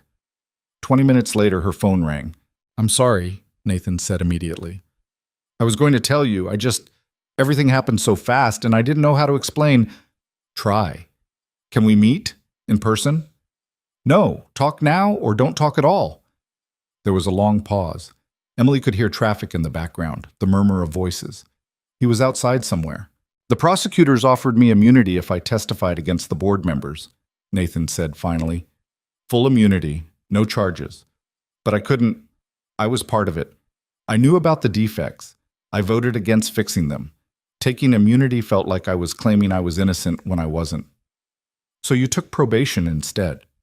"It was the compromise. I admit guilt, I accept consequences, but I don't go to prison. My lawyers said it was the best possible outcome. For you. Yes? For me. I'm sorry if that disappoints you, Emily, but I have a son who needs his father. I can't help anyone from inside a cell. Emily leaned against a building, suddenly exhausted. You're right. You're absolutely right. I wish you'd told me. Would it have changed anything? No, but I wouldn't have found out from a reporter. I'm sorry, really. Can I buy you coffee? Explain properly? Emily considered hanging up, considered telling him to handle his own guilt without dragging her into it. But something in his voice stopped her. Fine. The place on Randolph. 1 hour. The coffee shop was crowded with the lunch rush. Nathan was already there when Emily arrived, sitting at a corner table with 2 cups in front of him. He'd lost weight since the trial. His face had new lines around the eyes. I got you a latte, he said as she sat down. Is that still what you drink? How do you know what I drink? You mentioned it once, months ago. I remember things. Emily took the cup without commenting. The coffee was good, which annoyed her. It would be easier to stay angry if the coffee was bad. Talk, she said. Nathan wrapped his hands around his own cup like he needed the warmth. The plea deal came together last week. My lawyers had been negotiating for months, but the prosecutors finally agreed after I gave them documentation about offshore accounts the board members used to pay the contractors. Where did you get that documentation? I kept copies. Before the hostage situation, when I still thought I could protect the company by protecting myself. Insurance, basically. He laughed bitterly. Turns out insurance against your own crimes is called evidence. And you traded it for probation. Yes. 2 years supervised probation, 500 hours of community service, $1 million fine that I can barely afford now that most of my assets are frozen or seized, and a felony conviction on my record for the rest of my life. But no prison. But no prison, Nathan agreed. Because my son is 7 years old and he's already confused and angry about why his dad's company is on the news and why people say mean things about our family. If I went to prison, he'd grow up visiting me behind glass. I can't do that to him. Emily understood. Of course she understood. But understanding didn't make it feel fair that Nathan got probation while Victor Graves was dead. What about the Talon 9? She asked. The actual problem that started all of this? Grounded. Every unit. The military suspended the entire program pending redesign. It's going to cost the government billions, but at least no one will die because of defective equipment. That's something, I guess. It's not enough. Nothing's enough. But it's what we managed to salvage from the wreckage. They drank their coffee in silence for a while. Around them, people laughed and talked and lived their normal lives, oblivious to the conversation happening in the corner. I saw you testify, Nathan said eventually. At the trial, you were incredible. I was terrified. You didn't look it. You looked strong, certain. I threw up in the courthouse bathroom afterward. Bravery and nausea aren't mutually exclusive. Emily almost smiled. Is that what you tell yourself? Every day. Nathan set down his cup. I'm selling everything. The penthouse, the vacation properties, the art collection. Everything that's not seized is going on the market. I'm moving to a regular apartment. Getting a regular job. Doing what? I don't know yet. Something that doesn't involve billion-dollar defense contracts. He paused. I was thinking maybe teaching, business ethics, ironically enough. Some community colleges might hire me as a cautionary tale. That's either really self-aware or really self-pitying. Can it be both? This time Emily did smile. You're learning. Nathan's phone buzzed. He glanced at it and winced. My ex-wife. She's supposed to drop Cameron off in an hour, and she's asking if I've finalized the apartment lease yet. You haven't? I've been looking, but everything's either too expensive or too depressing or both. He looked at Emily. You know anything about finding affordable housing in Chicago? I live in a converted warehouse that smells like mildew. I'm not exactly a real estate expert. Still, you're better at functioning like a normal person than I am. Emily thought about that. There's a building near me, nothing fancy, but it's safe and the landlord's not terrible. I could text you the information. You'd do that? Don't make it weird. I'm just sending you a phone number. But it felt like more than that. It felt like forgiveness, or at least the beginning of it. The next few weeks were strange. Emily kept volunteering at the Whistleblower Fund, kept working weekend shifts at Dennis's restaurant, kept trying to build a life that made sense after everything had fallen apart. Nathan texted occasionally with updates. He'd gotten the apartment near Emily's building. Cameron seemed to be adjusting. His first community service shift picking up trash in Grant Park had been humbling. They didn't talk about the restaurant. They didn't talk about the trial. They just existed in parallel orbits, two people trying to figure out what normal meant when nothing felt normal anymore. Then December arrived, and with it a new problem. Patricia Liu called Emily into her office at the fund with an expression that meant either very good news or very bad news. The board approved funding for a new position, Patricia said without preamble. Full-time case coordinator, $40,000 a year plus benefits. It's not much, but it's real money. Emily's heart jumped. That's amazing. Who are you hiring? You, if you want it. The words took a moment to process. Me? You've been volunteering here for 5 months. You're good with people.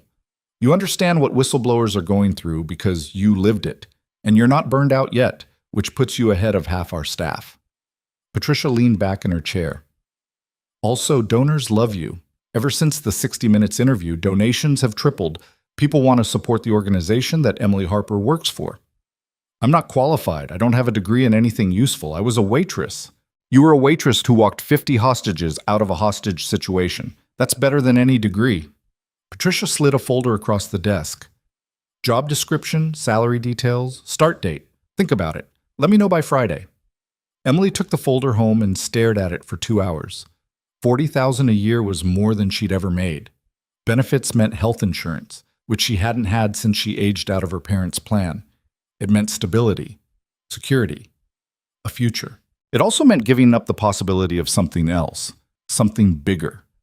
She'd been getting offers, speaking engagements, consulting opportunities, a literary agent who wanted her to write a book about the restaurant. All of them paid more than $40,000, but none of them felt right. They all felt like profiting from Victor's death. What do you think? She signed to Mateo over dinner. I think you already know what you're going to say. Humor me. Mateo set down his fork. I think you've spent your whole life being invisible because it felt safe. And then one night you weren't invisible anymore, and it was terrifying. But it also woke something up in you. And now you have to decide if you're going to go back to safe or if you're going to keep being awake. That's annoyingly insightful. I have hidden depths. Emily threw a napkin at him.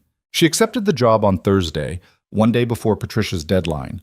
When she told Nathan, he insisted on taking her out to celebrate.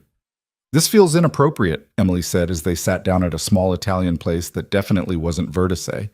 You're on probation. I'm supposed to be moving on with my life. We shouldn't be having dinner together. We're two people eating pasta. That's not a crime. Yet, Nathan laughed. It was strange hearing him laugh. She'd seen him terrified, desperate, guilty, angry. But laughter was new. They ordered food and talked about inconsequential things. Cameron's upcoming school play, Mateo's classes at community college, whether deep dish or thin crust was real pizza. Normal conversation, easy conversation. Can I ask you something? Nathan said eventually. You're going to regardless. Why did you turn down all those other offers? The book deals, the speaking fees? You could be making serious money right now. Emily twirled pasta on her fork. Because it felt wrong, like I'd be using Victor's death as a launching pad for my career. But working at the Whistleblower Fund doesn't feel that way? No, because I'm helping people like Victor. I'm doing something that might actually prevent the next tragedy instead of just profiting from the last one. Nathan was quiet for a moment. I wish I'd thought like that before everything fell apart. Maybe Victor would still be alive. Maybe. Or maybe the board would have found a different way to silence him. You can't change what happened. You can only try to be better going forward. Is that what you tell yourself? Every single day. They finished dinner and walked back through the cold December streets. Chicago was decorated for Christmas. Lights strung across buildings, trees and storefront windows, the smell of roasted chestnuts from street vendors. I hate this time of year, Nathan said suddenly. Why? Because it's supposed to be about family and togetherness, and all I can think about is how I almost lost everything. How I almost never saw my son again because I was too cowardly to do the right thing sooner. Emily stopped walking. You need to stop punishing yourself. Why? I deserve it. Maybe. But punishing yourself doesn't help anyone. Victor's still dead. The pilots who might have died from faulty equipment are still at risk until the Talon 9 is fixed. Your guilt is just self-indulgence dressed up as penance. Nathan stared at her. That's harsh. You asked for honesty. I'm being honest. I thought we were having a nice dinner. We were. Now we're having a real conversation. Emily shoved her hands in her pockets against the cold. You want to make things right? Stop wallowing in how terrible you feel and start actually fixing things. Testify at more hearings. Help other whistleblowers. Use whatever influence you have left to push for stronger protections for people who expose corporate fraud. Do something useful instead of just feeling bad. I'm trying. Try harder. She walked away before he could respond, her breath forming clouds in the freezing air. She made it half a block before she heard him running after her. Emily, wait. She turned. Nathan stood there looking lost and cold and younger than 32. You're right, he said. About all of it. I've been so focused on my own guilt that I forgot the point is to actually help people, not just feel terrible about not helping them sooner. So what are you going to do about it? I don't know yet, but I'll figure it out. Good. They stood there in the cold, two broken people who'd survived the same nightmare and were still trying to figure out what came after. Can I still text you? Nathan asked. When I figure out what I'm doing, get your opinion? If you want advice, talk to Patricia at the fund. She's been doing this for decades. I want your advice. You're the one who walked out of that restaurant holding a fake bomb. You understand things other people don't. Emily sighed. Fine. You can text me, but if you start getting weird about it, I'm blocking your number. Define weird. You'll know it when you're doing it. Nathan smiled. Deal. Christmas came and went quietly. Emily spent it with Mateo, cooking an elaborate dinner that they mostly burned but ate anyway. Nathan sent a text on Christmas Eve. Cameron asked if the lady from the restaurant is real or if he imagined her. I said, you're real. Merry Christmas. Emily sent back, tell him I'm real. Merry Christmas to you both. It was a small exchange, meaningless in the grand scheme of things. But it felt like something shifting, like maybe they could actually be friends instead of just two people connected by trauma. January brought bitter cold and a new development. The Department of Defense announced they were implementing new whistleblower protections specifically because of the Talon 9 scandal. Engineers who reported safety concerns would have legal protection from retaliation. Companies that threatened or fired whistleblowers would lose federal contracts. Patricia called it the Victor Graves Protection Act, unofficially. The official name was something bureaucratic and boring, but everyone at the fund knew who it was really for. This is because of you, Patricia told Emily, because you made sure people knew his name, because you testified, because you gave that interview. It's because Victor died trying to do the right thing. Both things can be true. Emily thought about that a lot over the next few weeks. How tragedy and progress weren't opposites. How Victor's death had been horrible and senseless, and also somehow catalyzed changes that might save other lives. How nothing was simple or clean or fair. Nathan started volunteering at the fund in February. He came in on Tuesdays and Thursdays, helping with administrative work, talking to whistleblowers who called in desperate and scared. He was surprisingly good at it. You understand what they're going through, Emily observed one afternoon while they sorted through case files. I am what they're going through, just from the other side. Nathan stapled documents together with more force than necessary. I was the executive who let the cover-up happen. Now I'm trying to help the people who expose the cover-ups. It's ironic. It's growth. It's too little, too late. Stop that. Stop what? The self-pity thing. You're doing good work now. Let that be enough. Nathan looked at her for a long moment. When did you get so wise? I'm not wise. I'm just tired of everyone, including me, using guilt as an excuse not to move forward. They went back to filing in silence, but it was a comfortable silence. The kind that happens between people who've stopped performing for each other. March brought Cameron to the fund. Nathan had mentioned wanting his son to understand what he was doing with his community service hours, and Emily had suggested bringing him by. She'd expected a shy kid, maybe scared of the woman from the news. Instead, Cameron Cole burst into the office like a small tornado. talking nonstop about his science project and his missing tooth, and had Emily seen the new dinosaur movie because it was awesome, but also scientifically inaccurate. "Cam, breathe," Nathan said. "I'm breathing. I'm just also talking. People can do both." Cameron turned to Emily. "You're the one who saved my dad." "I helped. A lot of people helped." "My dad says you were really brave. He says you picked up a bomb even though you were scared." Emily glanced at Nathan, who looked slightly embarrassed. "I was very scared," Emily told Cameron. "But sometimes you do things even when you're scared because they need to be done." "Like going to the dentist?" "Exactly like going to the dentist." Cameron considered this. "My dad cries at the dentist." "I do not cry," Nathan protested. "You got all watery-eyed last time." "That was the numbing injection. It's a physical response." Emily laughed, watching father and son bicker with the easy affection of people who knew each other well. This was what she'd saved that night in the restaurant. Not just Nathan's life, but Cameron's relationship with his father. That had to count for something. "Want to see what we do here?" Emily asked Cameron. She showed him around the small office, explaining in simple terms that they helped people who told the truth even when it was hard. Cameron listened with the intense focus of a 7-year-old trying to understand something important. "Like my dad," Cameron said when she finished. "Like your dad," Emily agreed. "He says he made mistakes, but he's trying to fix them." "That's exactly right." Cameron looked up at her with Nathan's eyes. "Are you my dad's friend?" Emily glanced at Nathan, who was very carefully not looking at either of them. "Yes," she said. "I think I am." April brought an unexpected phone call. Emily was at her apartment, half-heartedly cleaning, when her phone rang with a number she didn't recognize. "Miss Harper, this is James Graves, Victor's brother." Emily sat down hard on her couch. "Hi, how are you? I'm calling because our family is planning a memorial for Victor. It's been almost a year and we wanted to do something to honor his memory. We were hoping you might speak. Say a few words about what happened." Emily's throat tightened. "I don't know if I'm the right person." "You're exactly the right person. You were there. You understood what he was trying to do. You made sure people knew." "When is it?" "May 15th, 1 year exactly. The anniversary." "Of course." How had Emily not been tracking that? "I'll be there," she said. The memorial was held at a small community center on the south side. Maybe 50 people showed up, Victor's family, former colleagues, a few reporters. Nathan came, sitting in the back row like he didn't want to intrude. Emily spoke for 5 minutes.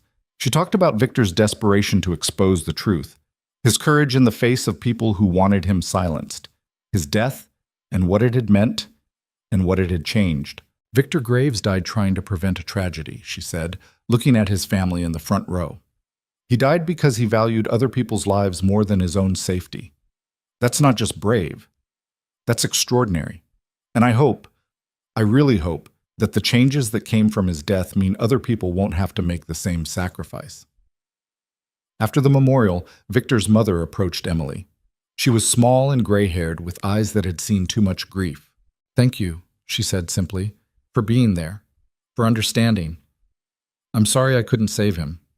You saved his memory. That matters too." Emily hugged this woman she barely knew, both of them crying, both of them carrying pieces of the same tragedy. Nathan found her afterward, standing outside in the spring sunshine. "You did good in there," he said. "I feel like a fraud, like I'm taking credit for his courage." "You're honoring his courage. That's different." They stood in silence for a while. "It's been a year," Emily said eventually. "A whole year since everything fell apart. Are you better now than you were?" Emily thought about that. "I don't know if better is the right word. Different, maybe.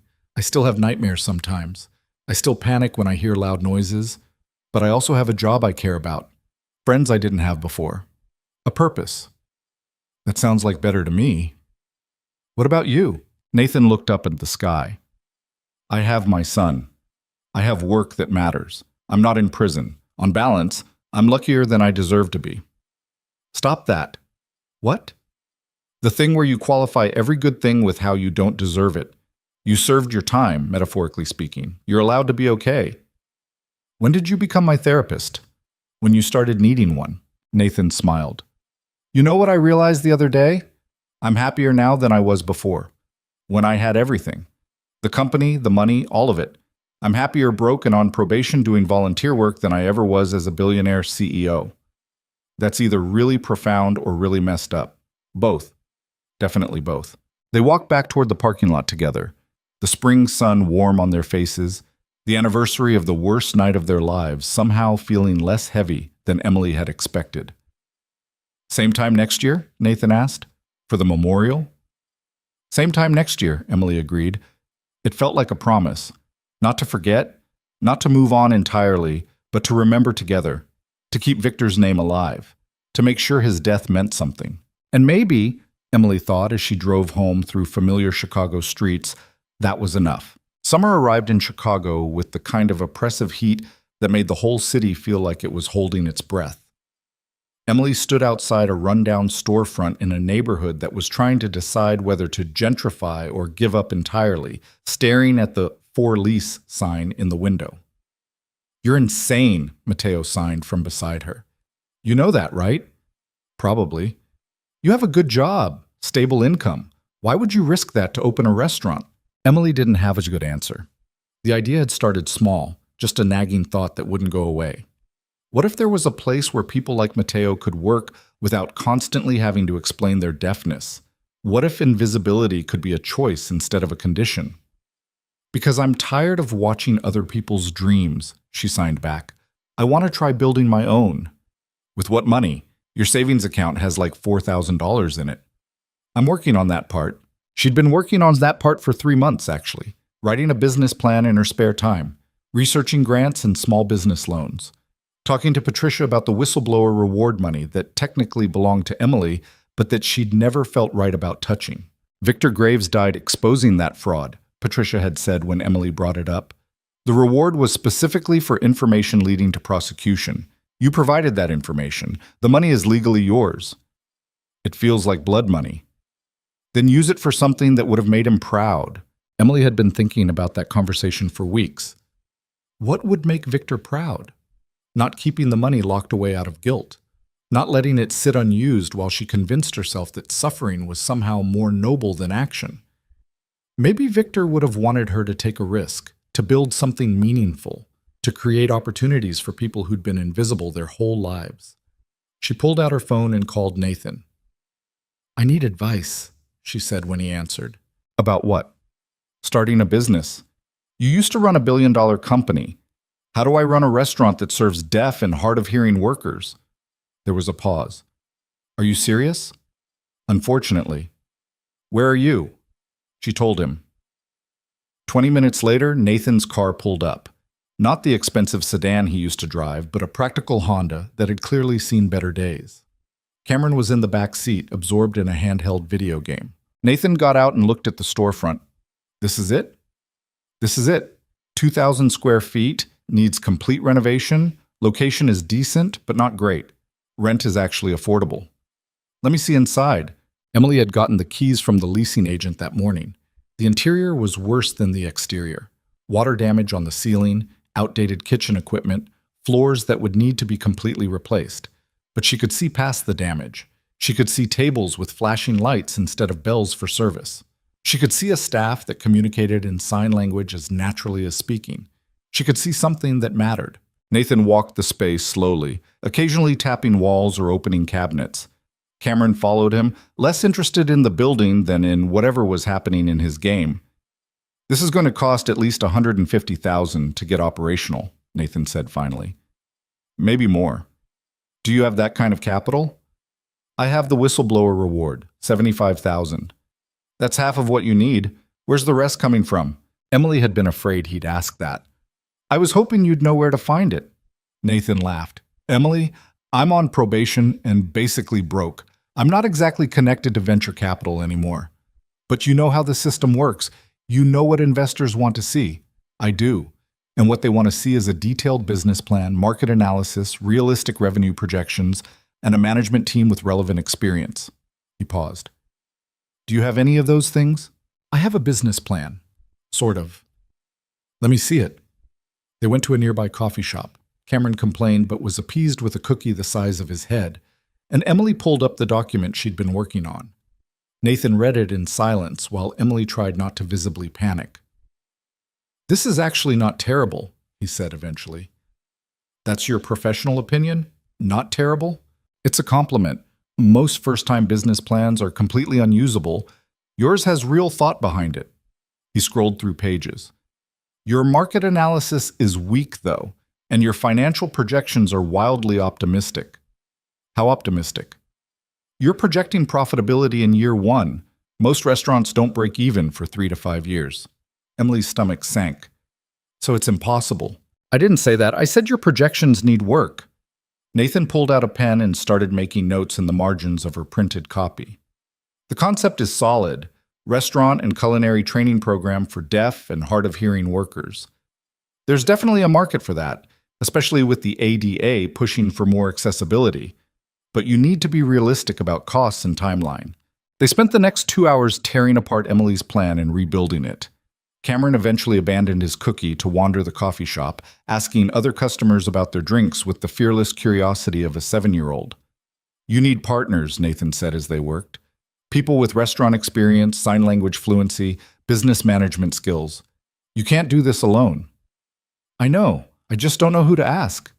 "What about Dennis, your old manager from Vertice?" Emily blinked. She hadn't thought of Dennis. "He's running his own place now." "So? Maybe he'd want to expand or consult or invest." Nathan tapped his pen against the table. "And you need someone with actual culinary credentials. A chef who can train others, preferably someone who's deaf or has experience working with deaf staff." "Where am I supposed to find that person?" "I don't know, but that's what networking is for." Emily hated networking. It felt like begging for attention from people who didn't care. But Nathan was right. She couldn't do this alone. Over the next month, Emily talked to everyone she could think of. Dennis was interested but couldn't invest financially.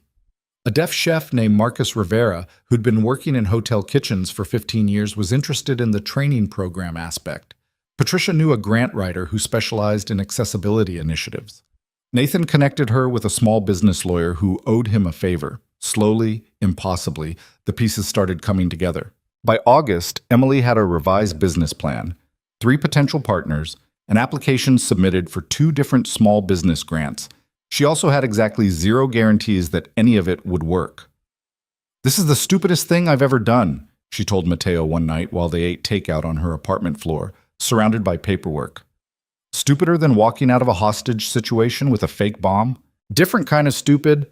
That was life or death stupid. This is financial ruin stupid." "But you're doing it anyway." "I'm doing it anyway." Mateo smiled and signed. "You know what I think? I think you spent 30 years being invisible because you were scared of what would happen if people actually saw you. And then they saw you anyway, and you survived it. Now you're not scared anymore." "I'm terrified." Terrified and not scared are different things. Terrified means you know the risks. Not scared means you're doing it anyway. Emily threw a fortune cookie at him. In September, Nathan finished his probation. Emily found out when he showed up at the whistleblower fund's office with coffee and a slightly manic expression. "I'm free," he announced. "Officially, legally free. No more checking in with my probation officer. No more restrictions on my movements.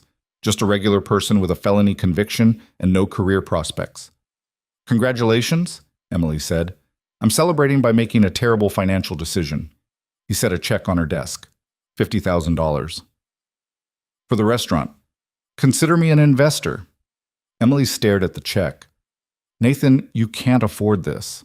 I sold the last of my art collection. Turns out I didn't need 12 paintings that cost more than cars. I needed to invest in something that actually matters. This might fail. You could lose everything. I already lost everything. This is me trying to build something new with what's left." Nathan sat down across from her. "Besides, you need the money. And I need to feel like I'm part of something good instead of something that killed people. You're already part of something good. You volunteer here 3 days a week." "It's not enough. I need—" He stopped, struggling for words. "I need to create something, not just help clean up messes. Does that make sense?" It did. Emily understood that feeling, the need to build instead of just repair. "Okay," she said, "but you're a silent partner. I don't want people thinking this is your project. Deal. Can I still help with the build-out? You know, construction? I know how to hire contractors and make sure they're not ripping you off. That's something. Emily picked up the check, this piece of paper that represented everything Nathan had left. Thank you. Really. Thank you for letting me be part of it. The restaurant build-out took 4 months and cost $30,000 more than projected. There were permit delays and supply chain issues, and a week where the entire electrical system had to be redone because the original contractor had done it wrong. Emily worked her job at the whistleblower fund during the day and supervised construction at night. She learned more about commercial kitchen equipment and fire codes and ADA compliance than she'd ever wanted to know. She had 3 separate panic attacks about money. She almost quit twice. But by January, 2 years after the hostage situation, the space was finished.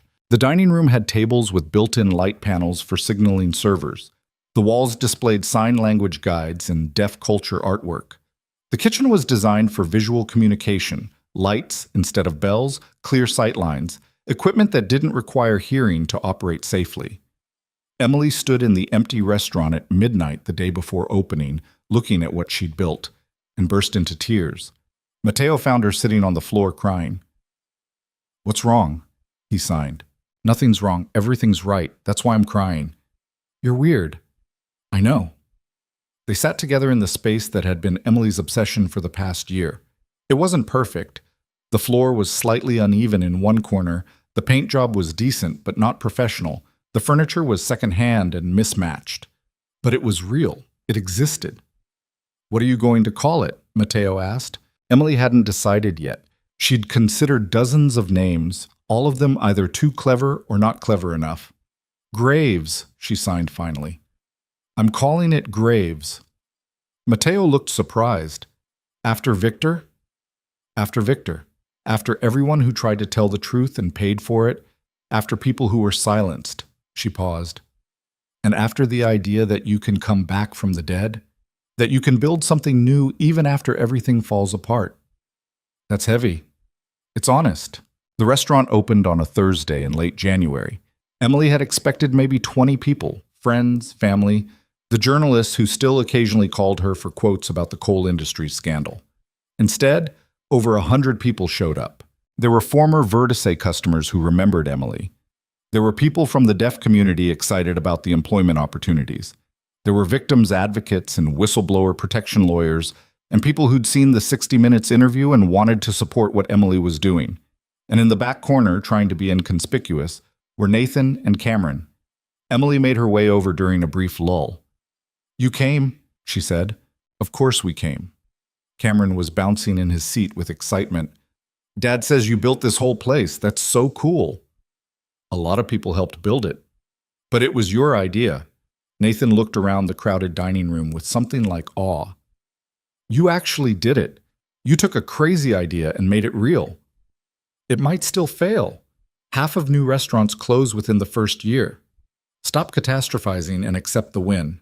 Emily smiled. "When did you get so wise?" "I had a good teacher." The first few months were chaos. Emily had never managed a restaurant before, and it showed. There were scheduling disasters and supplier issues, and a week where the dishwasher broke down completely. Marcus, the deaf chef she'd brought on, threatened to quit twice over disagreements about menu pricing. But there were also moments of perfect clarity. Watching a deaf server communicate effortlessly with hearing customers. Seeing job trainees gain confidence as they learned new skills. Reading online reviews from people who'd never experienced such accessible dining. By spring, Graves was actually making money. Not a lot, but enough to cover expenses and pay everyone's salary. The training program had 6 students enrolled. The dining room was consistently half full on weekends. It wasn't the success Emily had imagined. It was smaller, messier, more precarious. But it was real. One evening in April, Emily was closing up when someone knocked on the door. She looked up to see Victor Graves' mother standing outside. Emily let her in immediately. "Mrs. Graves, I didn't know you were coming." "I should have called. I'm sorry." The older woman looked around the restaurant with tears in her eyes. "I wanted to see what you'd built, what you'd named after my son. I hope that's okay. I probably should have asked permission. It's perfect." Mrs. Graves touched one of the tables gently. "Victor would have loved this. He always said the world needed more places where people who were different could just exist without constantly having to explain themselves. They sat down at one of the tables and talked for an hour. About Victor, about the restaurant, about how grief never really went away but sometimes transformed into something bearable. "You gave his death meaning," Mrs. Graves said as she was leaving. "That's a gift. Thank you." After she left, Emily sat alone in the empty restaurant and cried for the third time since opening. Not sad tears this time. Something more complicated, grief and gratitude and exhaustion and hope all tangled together. Summer brought unexpected media attention. A food blogger wrote about Graves, and the post went viral. Suddenly, Emily was doing interviews again, explaining the concept, talking about accessibility and opportunity and second chances. "Do you ever regret it?" a reporter asked during one interview.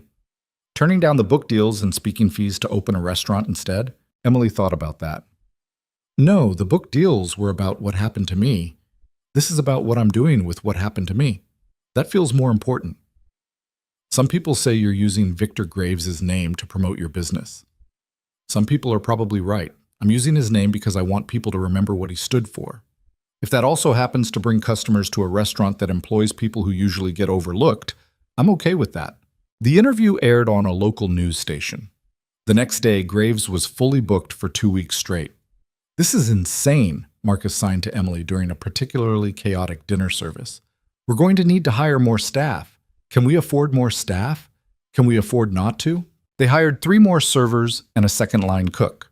The training program expanded to 12 students.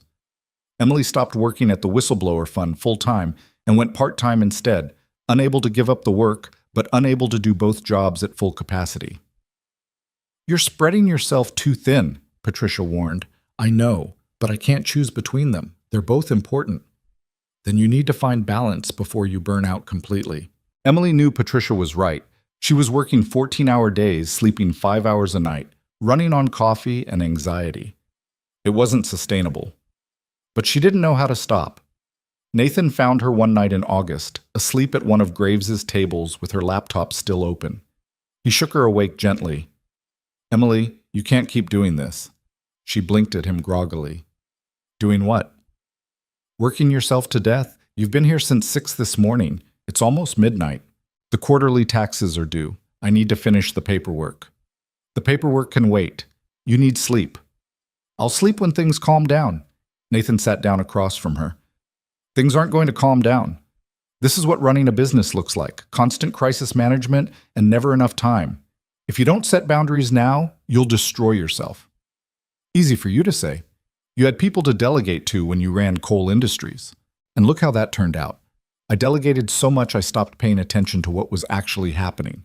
I trusted the wrong people to make the right choices, and it got someone killed. Nathan's voice was quiet, but firm. "You don't have to make my mistakes. You can build something different." "How?" "By accepting that you can't do everything. By letting other people help.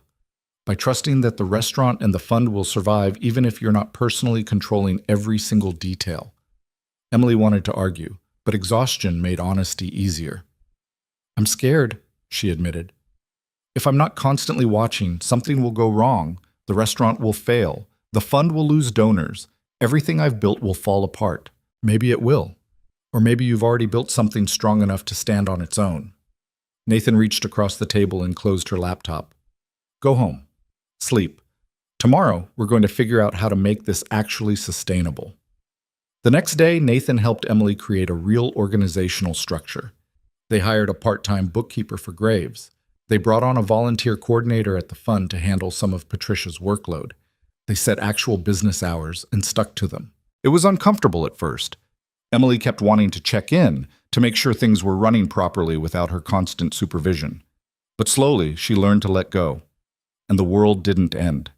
September marked 2 years since Emily had started at the Whistleblower Fund, and Patricia threw a small celebration. Nothing fancy, just cake in the break room and people sharing stories about cases they'd helped with. "I have an announcement," Patricia said when everyone had gathered. "After 30 years running this organization, I'm stepping down as director." Shocked silence. "It's time," Patricia continued. "I'm tired, and there's a new generation ready to take over." She looked directly at Emily. "If she's willing." Emily's brain short-circuited. "What?" I'm recommending you as my replacement. The board still has to approve it, but they usually follow my recommendations." Patricia smiled. "You've proven you can build something from nothing. You understand what whistleblowers go through, and you're not burned out yet, which is more than I can say for most of the staff." I can't. I'm running a restaurant. So you'll do both, or you'll choose one, or you'll figure out some hybrid approach that no one's thought of yet. That's your decision." Patricia cut herself a piece of cake. "But I think you're ready. I think you've been ready for a while." Emily spent the next week in a state of low-grade panic. Running the fund meant real responsibility: staff management, fundraising, strategic planning. It meant less time for Graves. It meant stepping fully into a role she'd never asked for.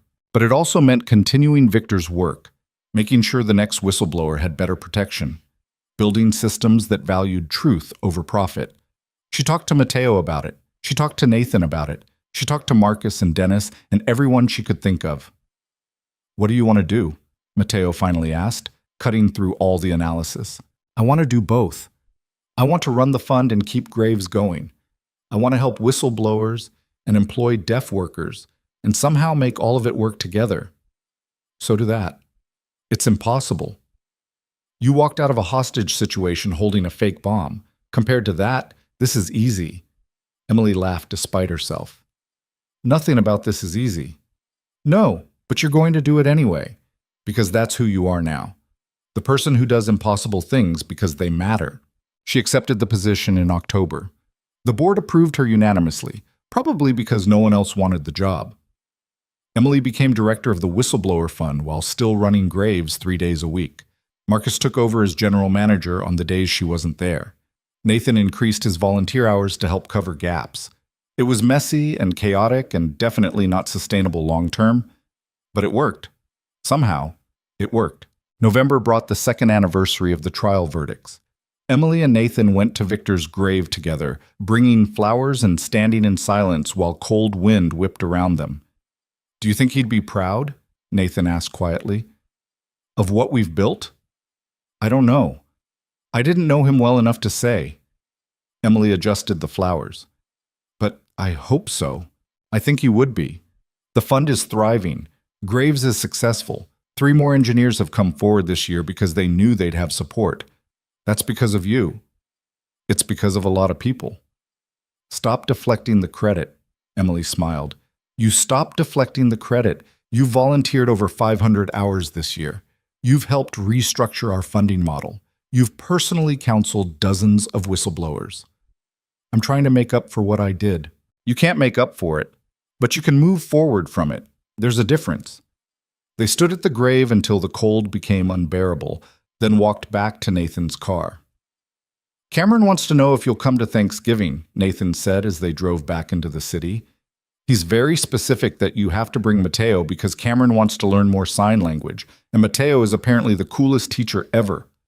"Your son has good taste. So is that a yes?" Emily thought about it.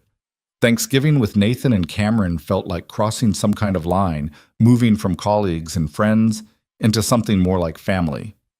"Yes," she said, "we'll come." Thanksgiving was chaotic in the best way.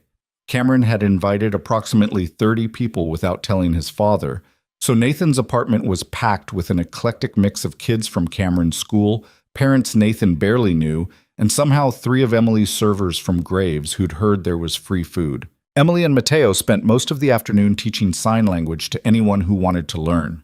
Cameron picked it up with the frightening speed of a 7-year-old's brain. By dessert, he was signing complete sentences. "This is nice," Nathan said during a quiet moment while they washed dishes.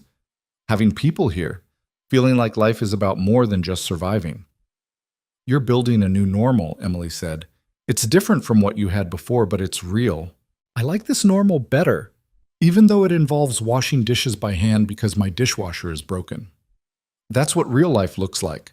Broken dishwashers and too many people and chaos that somehow works." Nathan smiled. "When did you become so philosophical?" "Trauma and therapy, great combination for personal growth." December came with a surprise. Emily was at the fund going through grant applications when she got a call from an unknown number. "Miss Harper, this is Gerald Whitmore from the National Whistleblower Center. We'd like to give you our annual advocacy award for your work supporting whistleblower protections. Emily almost dropped her phone. The National Whistleblower Center was one of the biggest organizations in the field. Their advocacy award was a legitimate honor. I'm not. She stopped and took a breath. Can I think about it? Of course. But I should mention the award comes with a $50,000 grant to support your work. $50,000. That was half a year's operating budget for the fund. That was kitchen equipment upgrades for Graves. That was real money that could help real people. Yes, Emily said. I'll accept. Thank you. The award ceremony was in Washington, D.C. in January, 3 years after the restaurant. Emily brought Mateo as her +1 and wore a dress that cost more than she was comfortable admitting. The ceremony was full of lawyers and activists and people who'd spent their careers fighting for transparency and accountability. Emily felt completely out of place until she saw Victor's family sitting in the audience. When she accepted the award, Emily didn't talk about herself. She talked about Victor Graves, about the engineers who'd come forward after him, about the systems that still needed changing. I'm not a hero, she said, looking out at the crowd. I'm just someone who happened to be in the right place at the right time and made a choice. The real heroes are the people who choose to tell the truth even when they know it will cost them everything.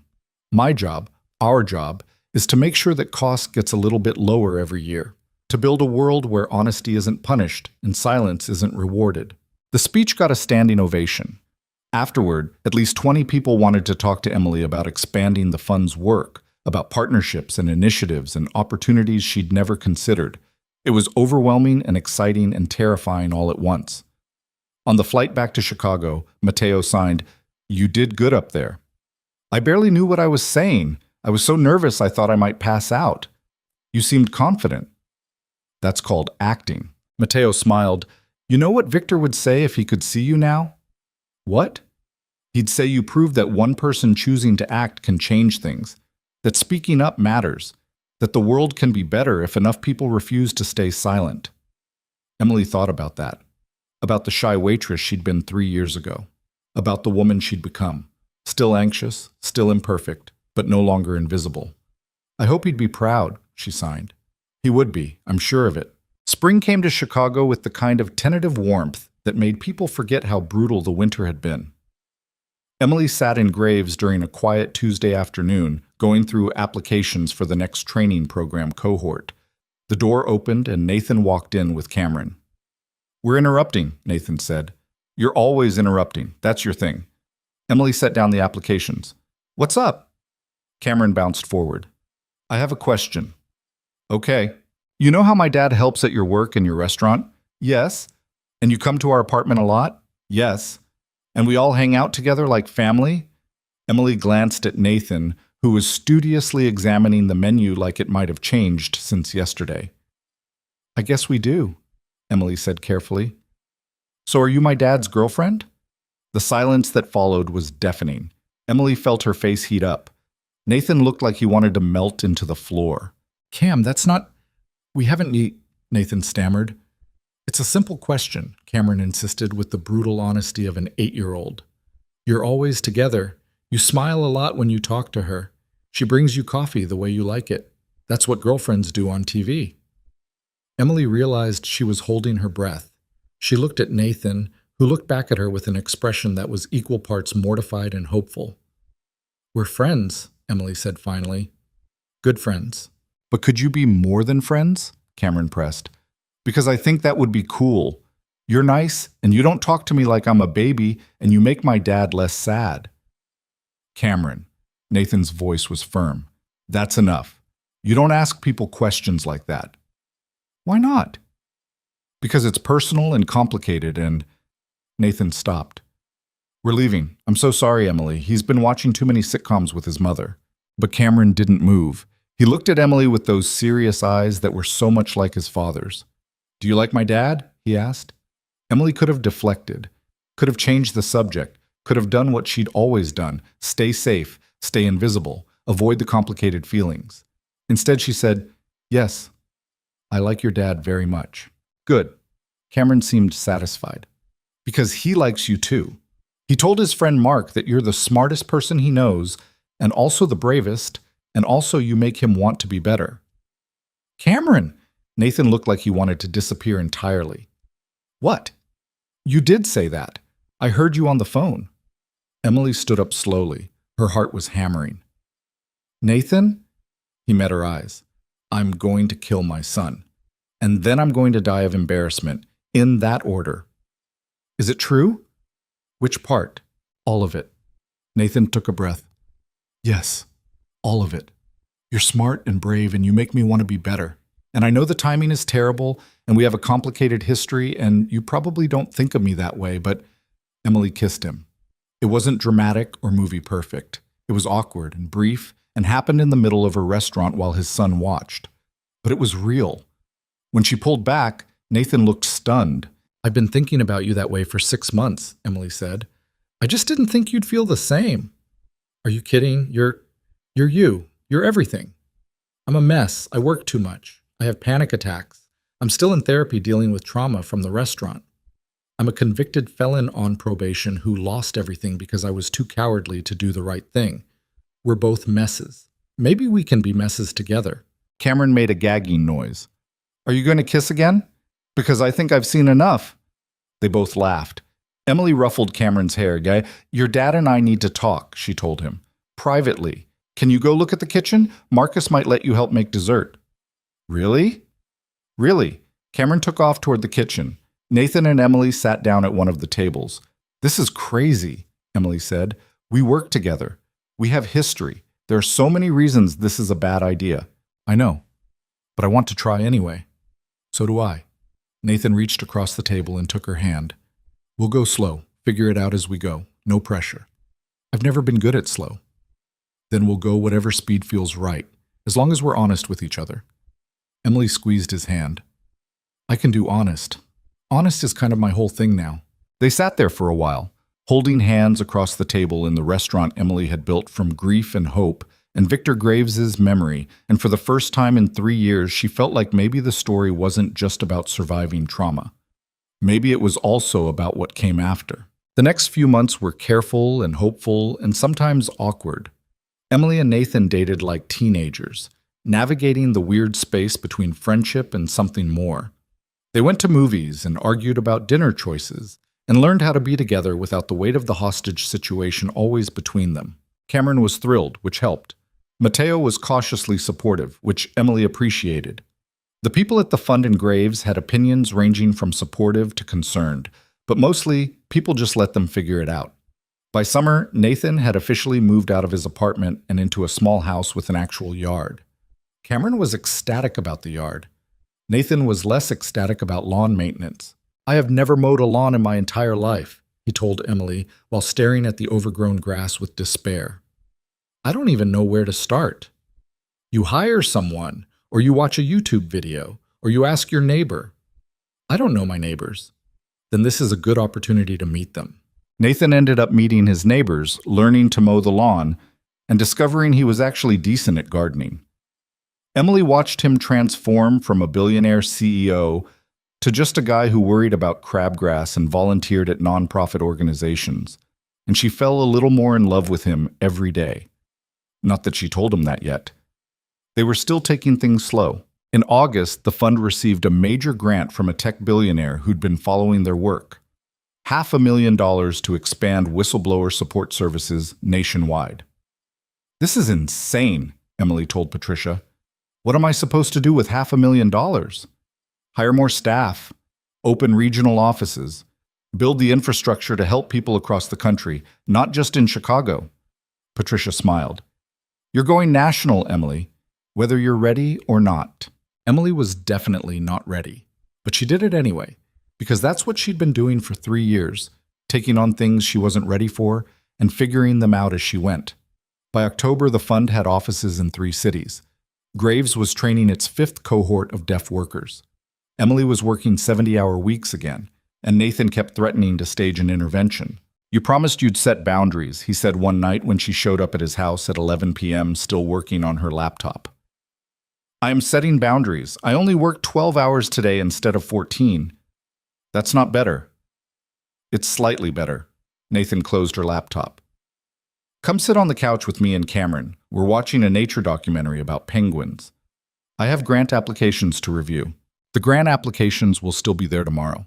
The penguins are happening now. Emily let herself be pulled to the couch, where Cameron immediately curled up against her side. They watched penguins waddle across ice for an hour, and Emily fell asleep halfway through. She woke up still on the couch with a blanket over her and morning light streaming through the windows. Nathan was in the kitchen making breakfast. Cameron was at the table doing homework. It felt like family, like home, like something worth protecting. "Morning," Nathan said when he noticed she was awake. "Coffee?" "Please." He brought her a mug, made exactly the way she liked it, because of course he knew, and sat down beside her. "I've been thinking," he said carefully. "About what?" "About us. About the future. About whether we're ready to talk about what this is becoming." Emily's heart sped up. "What is it becoming?" "I think it's becoming permanent, if you want it to be." "Are you asking me to move in?" "Eventually, maybe. Right now I'm asking if you see a future here, with me, with Cameron, with this weird life we've built together." Emily looked at Cameron bent over his homework, at the kitchen where Nathan had learned to make eggs without burning them, at the house that was nothing like the penthouse he used to own but somehow felt more like a home. "Yes?" she said. "I see a future here." Nathan kissed her, soft and certain. "Good. Because Cameron's already planning what color to paint the spare bedroom for your brother when he visits." "He what?" "Purple. He wants it to be purple. I tried to explain that most adults don't want purple bedrooms, but he was very insistent." Emily laughed. "Purple is fine. Mateo will love it." November marked the third anniversary of the trial verdicts. Emily, Nathan, and Cameron visited Victor's grave together. Cameron had made a drawing of the restaurant with his school art class, and they left it at the headstone along with flowers. "Thank you," Emily told the name carved in stone, "for being brave when I wasn't, for starting something that became all of this." They stood in silence for a while. Then Cameron signed something. He'd been learning from Mateo and was getting pretty good, and Emily realized he was signing "thank you" to Victor too. Her eyes stung with tears. On the way back to the car, Cameron asked, "Do you think the man who died is happy about your restaurant?" "I think he would be," Emily said. "I hope he would be. I think he's proud of you. My teacher says people who die aren't really gone as long as we remember them." "Your teacher is right." Cameron thought about that. "Then I'll remember him too, so he's extra not gone." Emily hugged him tight, this kid who'd lost so much, but somehow stayed hopeful. December brought unexpected news. The Department of Defense announced they were awarding a contract to redesign the Talon 9 guidance system, and the company that won the bid had specifically highlighted their new whistleblower protection protocols as part of their proposal. "It's working," Patricia told Emily. "The changes we pushed for, the protections we fought for, they're actually being implemented. Companies are starting to see whistleblower-friendly policies as competitive advantages instead of liabilities. That's because of Victor and the engineers who came forward after him. It's because of you too. Stop minimizing your role in this." Emily was still learning to accept credit, still learning to believe that what she'd done mattered, but the evidence was getting harder to ignore. January marked 3 years since the restaurant had opened.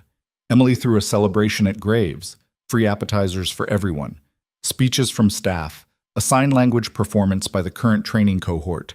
Victor's family came, Patricia came. Half the whistleblower community in Chicago came. It was chaotic and loud and perfect. Nathan found Emily in the kitchen during a quiet moment. "You did this," he said, gesturing at the packed dining room. "You took the worst night of our lives and turned it into this.